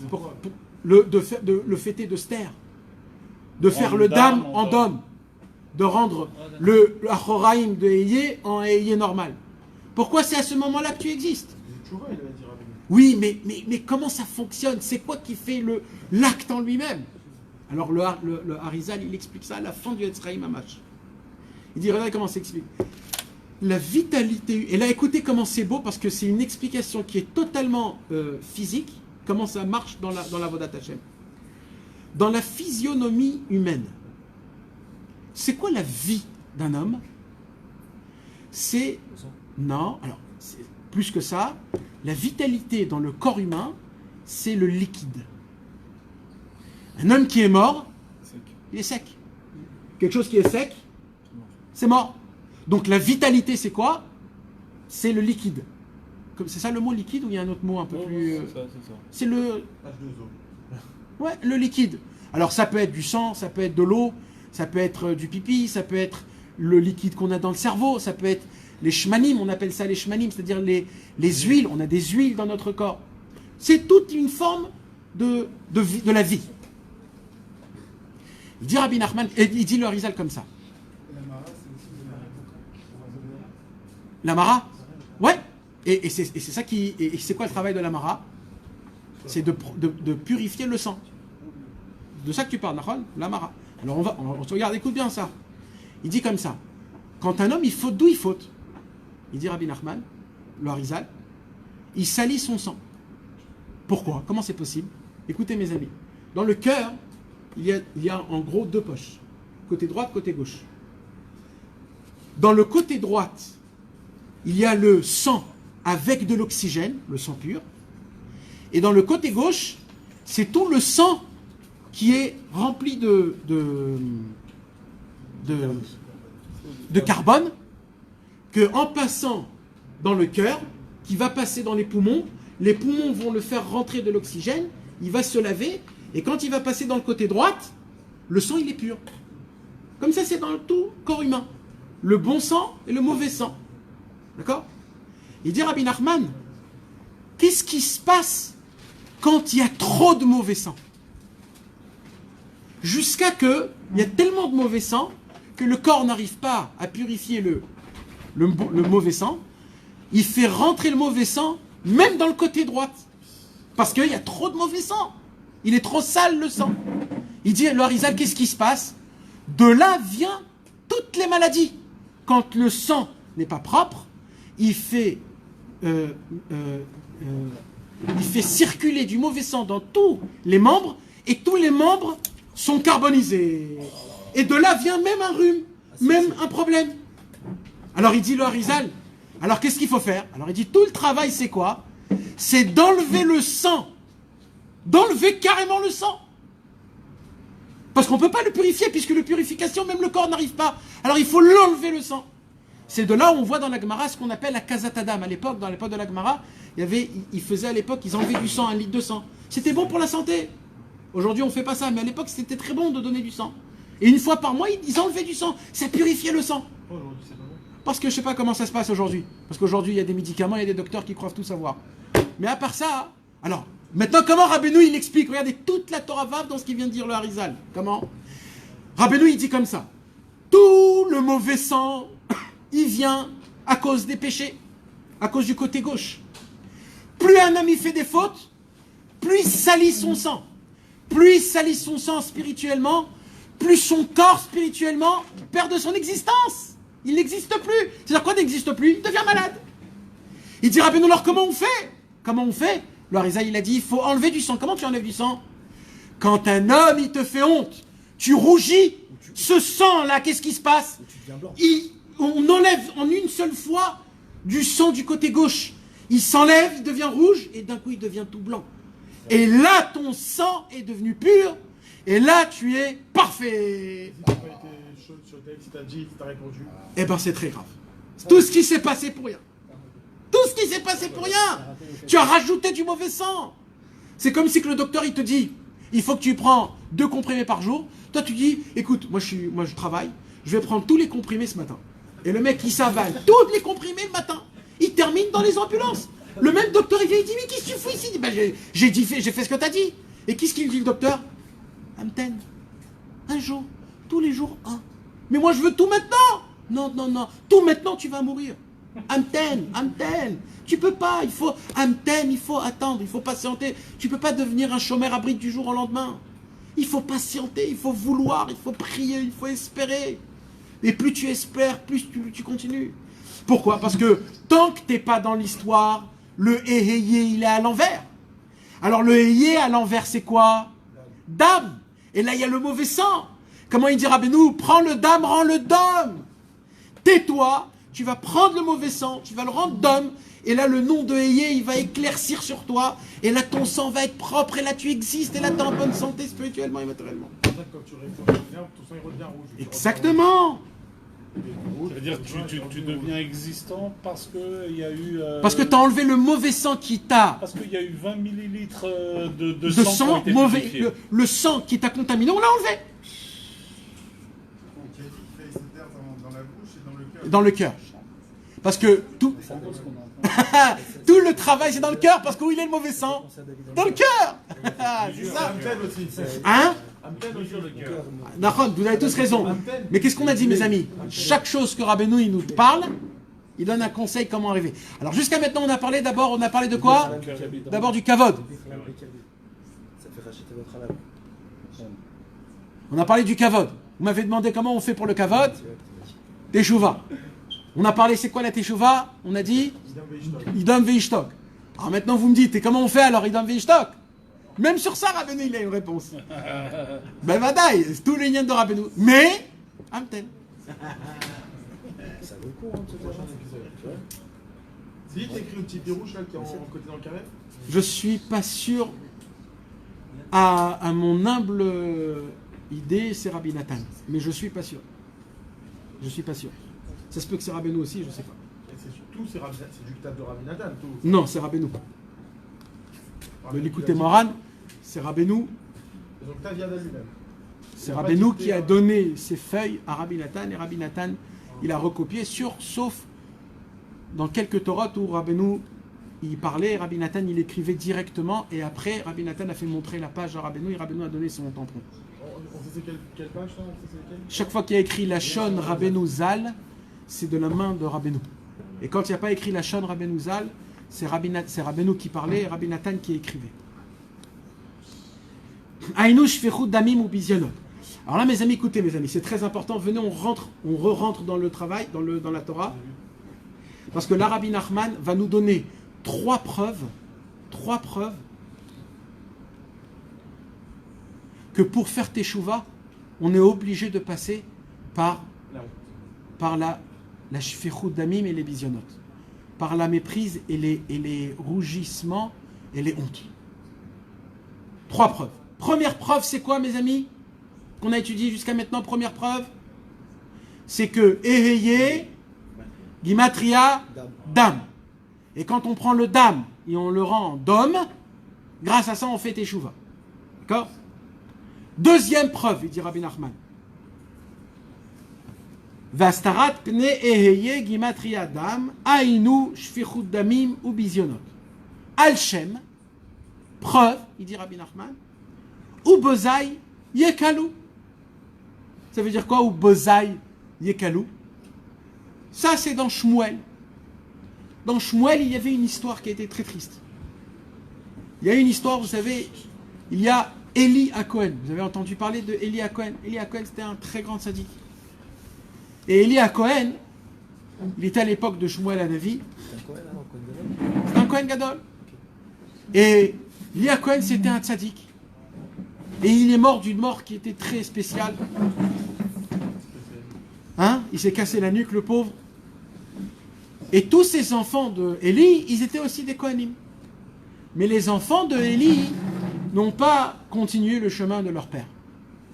Et les enfants de Élie à Cohen, Élie avec un Aïn, pas avec un Aleph. C'est pas Élie, c'est Élie. Il est enterré à Harish, là-bas, à côté de Harish. À côté du nord. Et là-bas, malheureusement, les enfants de Élie à Cohen, ils ont fait des mauvaises choses. Et quand ils ont fait des mauvaises choses, Akadosh Baruch Hu, il s'est dévoilé à Shmuel. Et qu'est-ce qu'il leur a dit à Shmuel? Il leur a dit à Shmuel, écoute-moi bien, Shmuel, va leur expliquer une chose aux enfants de Élie. Ki mechabdai achabed ou bozai yekalu. Celui qui cherche.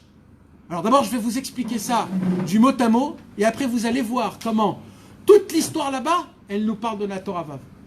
Le mot à mot veut dire, celui qui m'honore, je lui donne de l'honneur. Mais celui qui me méprise, il va être tout seul. Comment on dit klala? Ikalou, ça veut dire klala. Maudit. Tout seul, il va être anéanti. Kouf. Ikalou. Mais la chonne klala. Ça veut dire quoi ce mot-là? Shmuel, il dit, Kadosh Baruch Hu, il dit à Shmuel comme ça. Je vais vous faire un peu grossier, mais du moment qu'on me donne du kavod dans tous les chemins, dans les montées et les descentes, moi aussi je redonne du kavod. Mais au moment où on faute et qu'on croit qu'on s'éloigne de moi, il n'y a pas une plus grande méprise que ça. Et à cause de ça, lui-même il sera maudit. Ça veut dire quoi? Un homme il faute, je comprends, il dit Hachem. C'est un homme.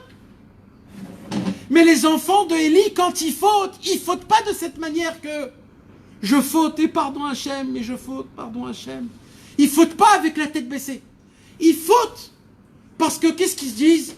Ils disent ouais, c'est comme ça que ça doit se passer et moi je dois faire ça comme ça. Il a de l'orgueil, même de l'orgueil compréhensible, mais c'est comme ça. Alors, tu as de l'orgueil, tu fautes pas avec du kavod d'Hachem. Alors, ou Bozaï, celui qui me méprise, qui m'enlève dans ses fautes, Yikalou, il sera lui-même maudit. Il dit Rabbeinu, ça veut dire quoi? Ou Bozaï, Yikalou.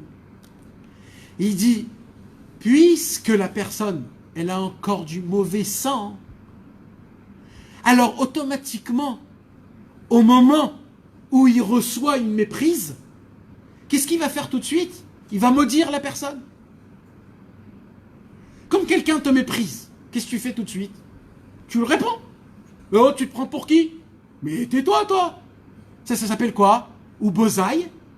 Tu m'as m'évasé, tu m'as méprisé. Alors, yekalou. Qu'est-ce que je fais moi pour mépriser? Je te maudis. Il dit Hachem Idbar. Alors, Rabbeinu, il dit, pourquoi il rend l'appareil? Pourquoi il maudit la personne? Parce qu'il a encore du mauvais sang.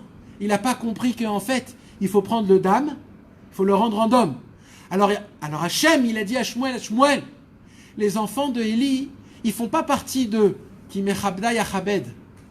Ils font pas partie de quand ils fautent. Ils baissent la tête, ils essayent de donner du kavod. Eux, ils font partie de que quand on les méprise, il répond. Il est là. Alors eux, tu peux les détruire. Tu peux les détruire parce que eux, ils cherchent pas le dôme, ils cherchent le dam. Ou bozaï yekalou. Toute personne qui aimerait répondre, par exemple, il y a des gens, même moi par exemple, quelqu'un qui n'a même peut-être rien fait, un mec qui me regarde mal par exemple, il dit j'aimerais bien voir qu'il va ouvrir sa bouche, genre je vais lui rentrer dedans. À ce moment-là, je cherche le dam en quelque sorte. Ouais, c'est très grave. Donc ça yekalou, ça c'est très très grave. Ça c'est au bozaï yekalou. Ça en fait, tu dis à Hachem, la situation que tu m'as mis, c'est pas toi. Toi, t'es pas là, toi, Hachem. C'est que moi et lui. Alors si quelqu'un il met une grande tarte, je fais quoi? Hashem Itbarach, Chatati Aviti Pachati, pardon que tu as fait à cet homme-là une possibilité de me frapper à moi, que tu l'as mis dans une situation pareille. T'as pas le droit de le rendre. C'est pas lui qui t'a frappé, c'est Hashem qui t'a frappé. Ok, mais dans la Torah, on te dit Il pas n'existe pas, cet homme. Il n'existe pas. On te dit pas de te laisser faire aussi dans la Torah. Pour un Baal Tshuva, oui. Un Baal, on parle d'un Baal Tshuva. On parle d'un homme qui veut faire Teshuvah. Dans le Rambam, il est possèque. Un homme qui veut faire Teshuvah, il doit toute sa vie être avec la tête baissée. Tout le monde. Alakha. Tout le monde. Un Baal Tshuva. Tout le monde est pas le chose. Alors oui, alors tout le monde, mon frère. Si tu étais Rabbi Shimon Bar Yochai, t'as raison. Si tu étais un grand rave, t'as raison. Si tu étais un homme respectueux ou sans avéra, t'as raison, t'as pas le droit. Mais au moment où t'as fait une faute, tu ne peux plus marcher avec la tête haute. Alors pourquoi on mettrait une tarte à un tzaddik si c'est Hachem qui décide tout? Le tzaddik, il a la réponse. Toi, quand ça t'arrivera aussi, tu auras la réponse. Le tzaddik, lui, il ne se pose pas cette question. Quand David Améler, on lui a dit chien, David Améler, il a dit c'est Hachem qui m'a appelé chien. David Améler. Il a été humilié toute seule. Alors, lui, il ne se pose pas la question une tarte ou pas une tarte. Même quand il est écrit qu'il faut vous rendre, c'est pas parce que c'est ton cavote, c'est parce que tu dois te défendre. Pas Alors, où il y a écrit qu'il faut te défendre? quand quelqu'un il veut te faire du mal. Qui, quelqu'un? Un juif? Non. Hein? Ça, c'est un ignan. Mais il y a un autre ignan. Quand c'est un goy. Quand c'est un goy, c'est pas pareil. Quand c'est un goy, c'est le kavod d'Hachem. Ah oui, Le kavod d'Hachem. Il a sali le nom d'Hachem. Il a dit sale juif. Salis-lui sa figure. Ça, c'est le kavod d'Hachem. Mais bon, les amis, il y a des façons. On va pas rentrer dans ça. C'est pas trop notre plateforme aussi. Ouais, on va pas rentrer dans ça. Mais si on parle de rendre ou de parler comme, il y a un seul endroit, c'est un goy. Même par la parole. Un goy qui te fait C'est un honte. petit travail pratique. Alors attends. Ah, une autre chose. Écoutez mes amis. C'est pas pareil quand le goy. C'est pas pareil quand le goy te fait honte à toi ou à ton judaïcité. C'est pas pareil. S'il te fait honte à toi, tu te tais. Mais s'il fait honte à ta judaïcité, il salit le nom des juifs, et il dit juif, là c'est pas à toi qu'il parle. Là il parle contre Dieu. Là tu dois tenir le kavod d'Hachem. Mais chacun avec ses compétences. Ça dépend quelle tête tu as. Hein, Aussi, ça dépend de la tête du mec aussi. Ouais. Du poids qu'il a. C'est surtout. Non mais aussi, David, c'est aussi au niveau des juifs et tout ça, qu'ils te font ça ou ils te font ci, il y a ce lien de Dom Bishtok, mais c'est aussi de comprendre aussi que si peut-être tu dois changer peut-être de fréquentation. C'est pas de devoir continuer à rester dans ce même endroit. Tu as attrapé par exemple, pas toi, ou alors la personne dans ce système-là, il a attrapé ce lien Dom Bishtok une fois, deux fois, mais c'est aussi un petit peu pour me dire de changer peut-être aussi un peu mes fréquentations. J'ai bien compris, mais ce que j'ai pas compris dans l'ignan du goy, c'est que pourquoi le goy, lui, ce serait pas un message d'Hachem de Aussi, Badaï. Mais c'est sûr qu'il y a un message d'Hachem. C'est sûr qu'il y a Il s'attaque à ton judaïsme, ça dépend. Là, non, en fait, il s'attaque pas à toi, il s'attaque à Dieu. Mais si t'attaques à toi, je dirais. Te fait honte en public. C'est vrai que ça mérite une vraie correction avec un goy. Mais derrière, il faut aussi se poser la question pourquoi Hachem, tu m'as envoyé cette histoire? Parce qu'en réalité, on ne doit plus avoir ces énianimes-là avec. On ne doit plus avoir ces histoires-là. Parce qu'on voit, excuse-moi, Maître, là, on voit des gens bien parfois qui se prennent par des juifs, des coups, tout ça. Eux, c'est pour qu'ils partent de Paris. Non, pareil. Non, mais si, il a raison, c'est vrai, par des policiers. Par des juifs. Non, Ça arrive des gens bien qui font des HM, qui se prennent des coups. c'est leur problème. C'est vrai, exactement. Et avec leur avodat Hachem, ils sauront ce qu'il faut faire. Encore une fois, David, regarde que toi. Regarde pas les autres. Ça, c'est le secret, ça. Toujours on regarde lui et lui comment. Laisse tomber. Chacun son avodat Hachem. Prie, si tu l'aimes cet homme, prie qu'il sache comment réagir. Mais toi, regarde-toi, prépare-toi quand toi ça va venir. De demander que ça se passe avec Rahmano, avec pitié et miséricorde. Troisième raaya, mes amis. Troisième preuve que la teshuva. Juste reprends un petit peu le Alors je reprends. lien entre, On reprend le plein. Alors maintenant, on a dit quoi? On a dit que on est obligé de passer par les méprises et les rougissements de honte pour faire une vraie teshuva. Pourquoi? Parce que premièrement, Eyé à l'envers, c'est la guimatria de dame, et Eyé, c'est le nom de la teshuva. Donc la teshuva, c'est le dam. Il faut prendre le dam et le rendre d'homme. Donc première raya, c'est comme le nom de la teshuva c'est Eyé, et Eyé c'est guimatria dam, on est obligé de passer par le dam, et en faisant le dam, d'homme, premièrement. Deuxièmement, c'est quoi? C'est ce qui s'est passé avec Élie. Quand Akadosh Baruch Hu, il a dit au Bezaï et Kalou, comme eux, ils étaient en mode qu'ils n'étaient pas prêts à se taire quand on les méprisait, alors eux, ils ne pouvaient pas faire teshuva, donc eux, ils ont reçu leur châtiment. Et troisième... C'est-à-dire on peut être aussi de ce niveau-là, donc oui, si on ne se tait pas. Bah oui, parce que Chas Shalom, Akadosh Baruch Hu, il prépare toute une chose pour une personne, et si la personne ne marche pas comme il faut, tout ça pour rien. Akadosh Baruch Hu, c'est des cadeaux qu'Hachem il fait. Que ça va pas ici, que ça va pas là, qu'on doit faire ça. C'est des mauvaises situations, c'est des cadeaux d'Hachem. Si tu sais bien gérer la chose, en te taisant, en te disant dans la tête, Ribono Shel Olam, c'est mes fautes, j'existe, grâce à ça je vais exister, grâce à ça je vais laver mon sang, grâce à ça je vais avoir un bon sang, et je vais me taire, je vais servir Hachem, je pourrai faire teshuva, je pourrai donner du kavod à Hachem. Le sang il te monte à la tête quand ça t'arrive, c'est ça le truc. Exact. C'est l'exprimation, le sang m'est monté à la tête. C'est le mauvais sang. Mais en principe, dans des inanimes comme ça, tu as 1-2 secondes Ouais. pour attraper cette chose-là. C'est encore plus court.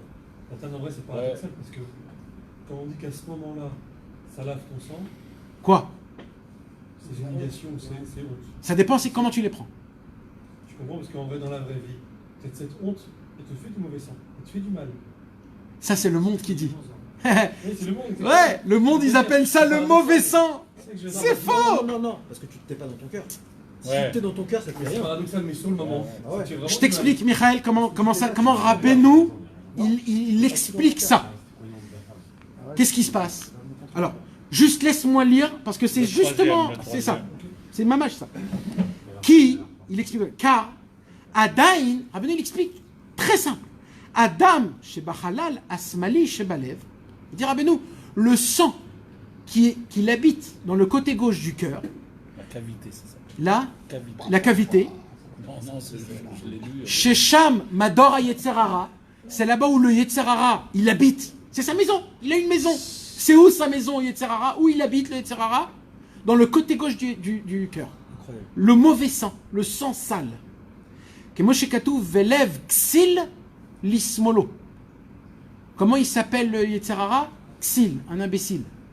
Lev Ksil Lismolo. Où il habite, l'imbécile? Dans le côté gauche du cœur. Adainu Betokevos. Écoute bien. Tant qu'il y a du sang dans le côté gauche du cœur, on n'existe pas parfaitement. Parce que tant qu'il y a du sang dans le côté gauche du cœur, il est sale.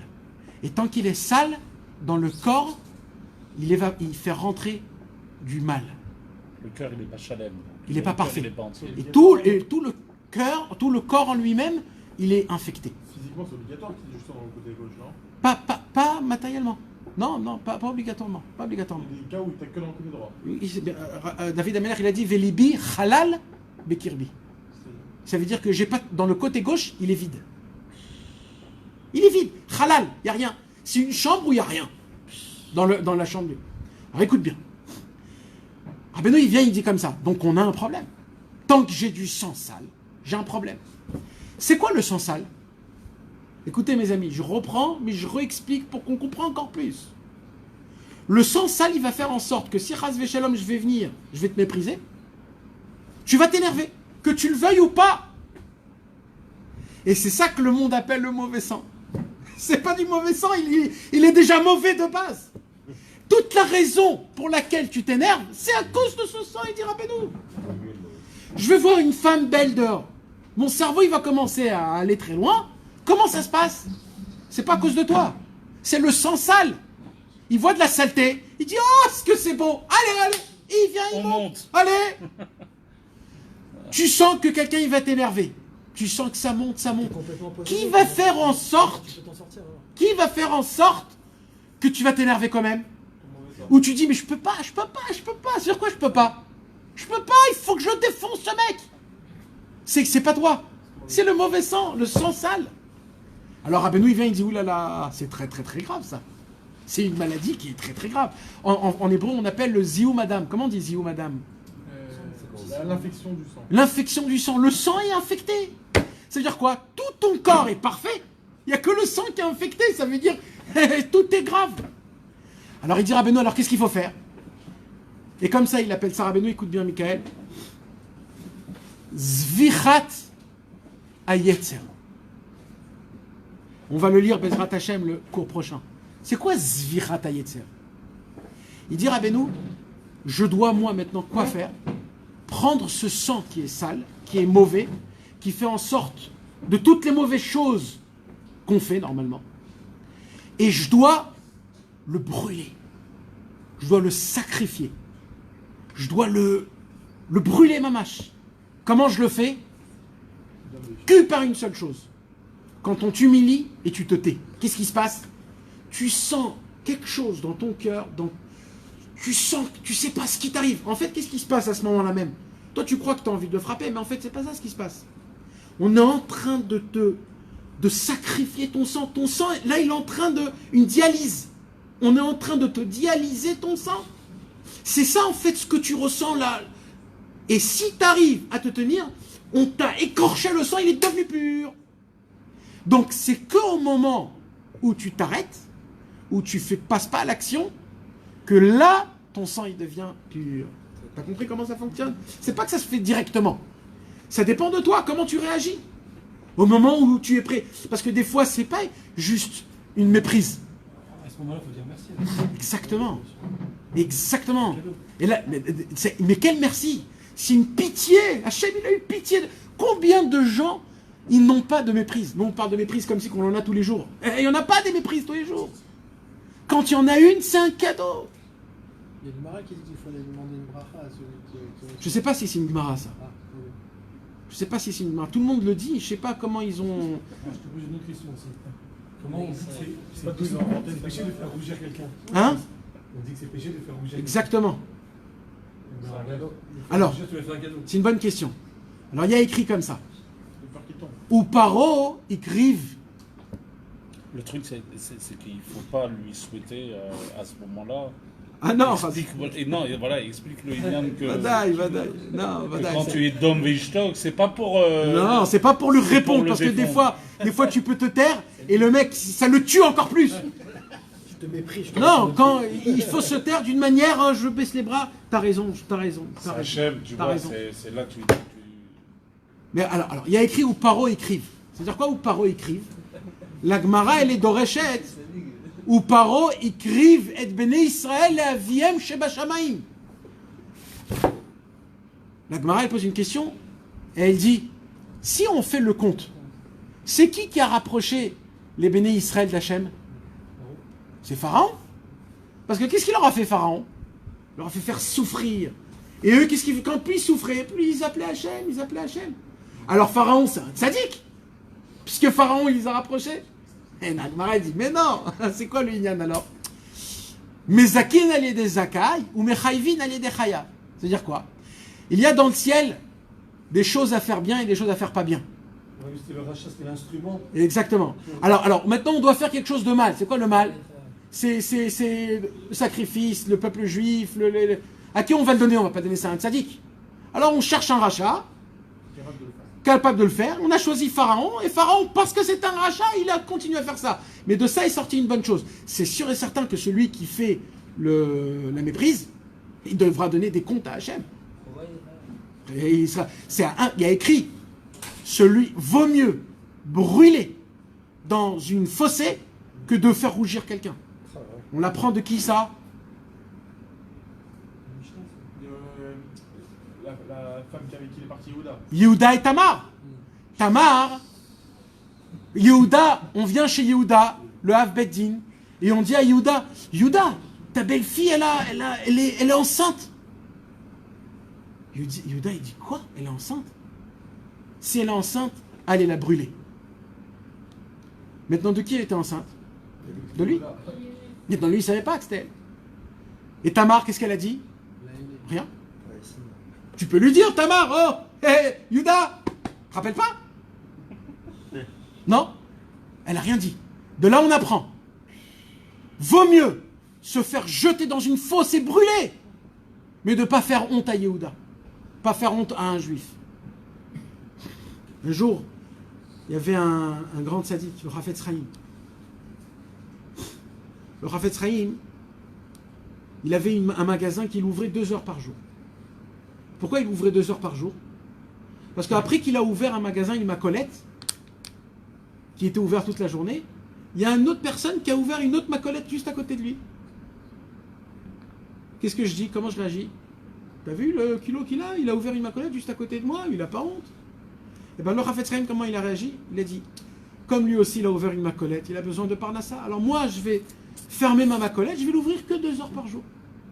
Comme ça lui toute la journée c'est ouvert, tout le monde pourra acheter chez lui. Mais comme tout le monde savait que c'était la macolette du Chafetz Chaim, donc tout le monde attendait les 2 heures, et bien sauf lui, il n'avait rien. Qu'est-ce qu'il a fait le Chafetz Chaim? Il a fermé la macolette. Alors comment j'ai de la parnassa? Alors il est allé chez le voisin de la macolette. Il lui a dit, tu n'aurais pas un travail à me passer? Alors il a dit, oui, j'ai un travail. Mais comme tu es le Chafetz Chaim, je ne vais pas te... Travaille 1 heure par jour, arrange ce qu'il faut arranger, la marchandise. Le Chafetz Chaim, le Rosh Yeshiva de Radin, le Baal HaMishnah Berurah, il a rangé les boîtes conserve dans la macolette. D'accord? Et il travaillait comme ça. Un jour, il y avait un arabe ou je ne sais pas qui, un autre travailleur, un goy, ou un juif, je ne sais pas. Et il vient comme ça pour... il regarde la macolette et il voit qu'il y avait des choses qui n'étaient pas bien arrangées. Alors, lui, il ne connaissait pas le Chafetz Chaim, le monsieur. Il ne savait pas que c'était le Chafetz Chaim. Et il était en train d'arranger du dos, donc il ne voyait pas était du dos. Et le monsieur, il vient, il lui donne un coup de pied par derrière, au Chafetz Chaim. Il lui dit, oh, dis-moi, t'as vu comment t'as arrangé tout ça? Alors le Chafetz Chaim me dit, pardon. Il lui dit, non, je vais te frapper si tu ne vas pas faire ça. Le Chafetz Chaim, quand il a vu que il va le voir, parce qu'il a Chafetz Chaim, il a compris que celui de derrière, il ne sait pas que c'est le Chafetz Chaim. Mais s'il sait que c'est le Chafetz Chaim, il va mourir de honte tout de suite. Alors qu'est-ce qu'il a fait? Le Chafetz Chaim, il est parti, il a couru, et l'autre, il est couru derrière. Il lui dit, viens ici que je te frappe, Jusqu'à qu'il est rentré, il y avait du feu, il a fait rentrer sa tête dans le feu. Et il lui a frappé par derrière. Il lui a dit, pardon, il s'est barré. Et il est ressorti, tout brûlé. C'est pour ça que le Chafetz Chaim, on voit qu'il a une toute petite barbe.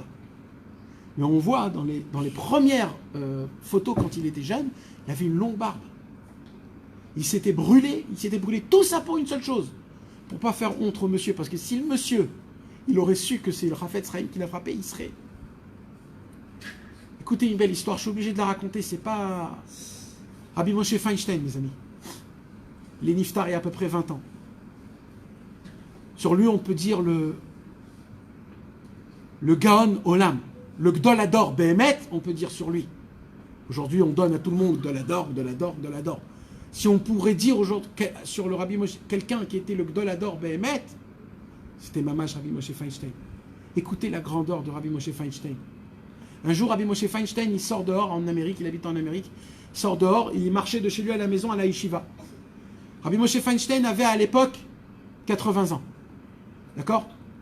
Juste pour que vous puissiez comprendre, Rabbi Moshe Feinstein a terminé 2000 fois le Shulchan Aruch. Un jour, il a fait le Siyum HaShas de la 1000e fois. Rien que pour que vous puissiez comprendre. Le Rabbi Moshe Feinstein, quand il devait répondre, s'il ne répondait pas mot à mot ce qui est écrit dans le Shulchan Aruch, il ne répondait pas. Mot à mot, comme c'est écrit. Pour que vous puissiez comprendre. Rabbi Moshe Feinstein, grand comme il était à l'âge de 80 ans en Amérique, il sort dehors comme ça. Et dehors, il y avait des enfants qui jouaient. Et un des enfants, il s'appelait Moshe, comme Rabbi Moshe Feinstein. Et un enfant appelle son ami, « Hé Moshe, apporte-moi le ballon. Rabbi Moshe Feinstein, il s'est retourné et il a cru que l'enfant lui parlait à lui. Il est parti, il a pris le ballon, il a dit tiens. Alors, l'enfant, il a eu très honte. Il a dit c'est pas à vous que je parlais, vous êtes le Rabbi Moshe Feinstein. Il dit je savais pas, je croyais que tu me parlais à moi. Ça, mes amis, ça s'appelle Ubozaï et Kalou, ça. Ça, mes amis, ça s'appelle de jeter tout honneur, de tout jeter. Parce que dans ma tête, on m'appelle pas Moshe, moi. Ça se peut même qu'il appelait Moshiko ou un truc comme ça. Ouais, Moshalé, un truc comme ça, un truc naze. Et Rabbi Moshe Feinstein, c'est dans sa tête, ça veut dire c'est pas... C'est dans sa tête, quand on lui disait Reb Moshe, lui, il n'entendait pas Reb et tout cela. Il entendait Moshiko. Je suis Moshiko, moi. Je suis rien devant Hachem, on est tous pareils.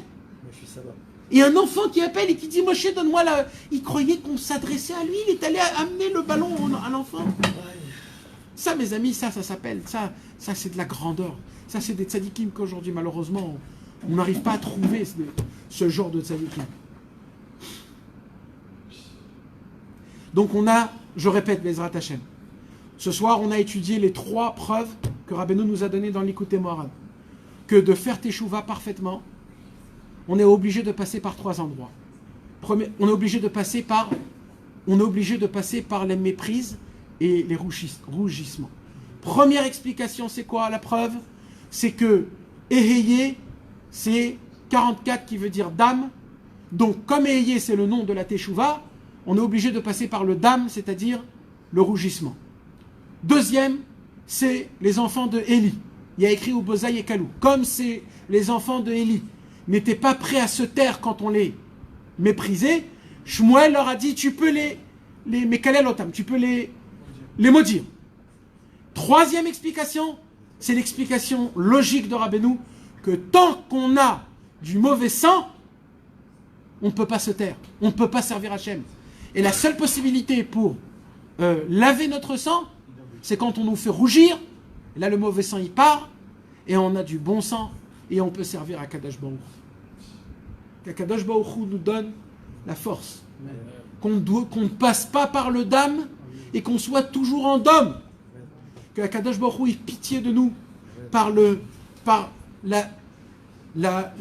Hamten qu'on attend, ça fait 2000 ans, et qu'on se tait, et que le peuple juif est là où il est. Et juste par notre volonté qu'on ne passe pas par ces chemins-là, que la volonté soit déjà faite comme si ça a été déjà fait, et qu'on ne soit pas méprisé, Bezrat Hashem, jamais, jamais, jamais. Pour se plaisir, Constance.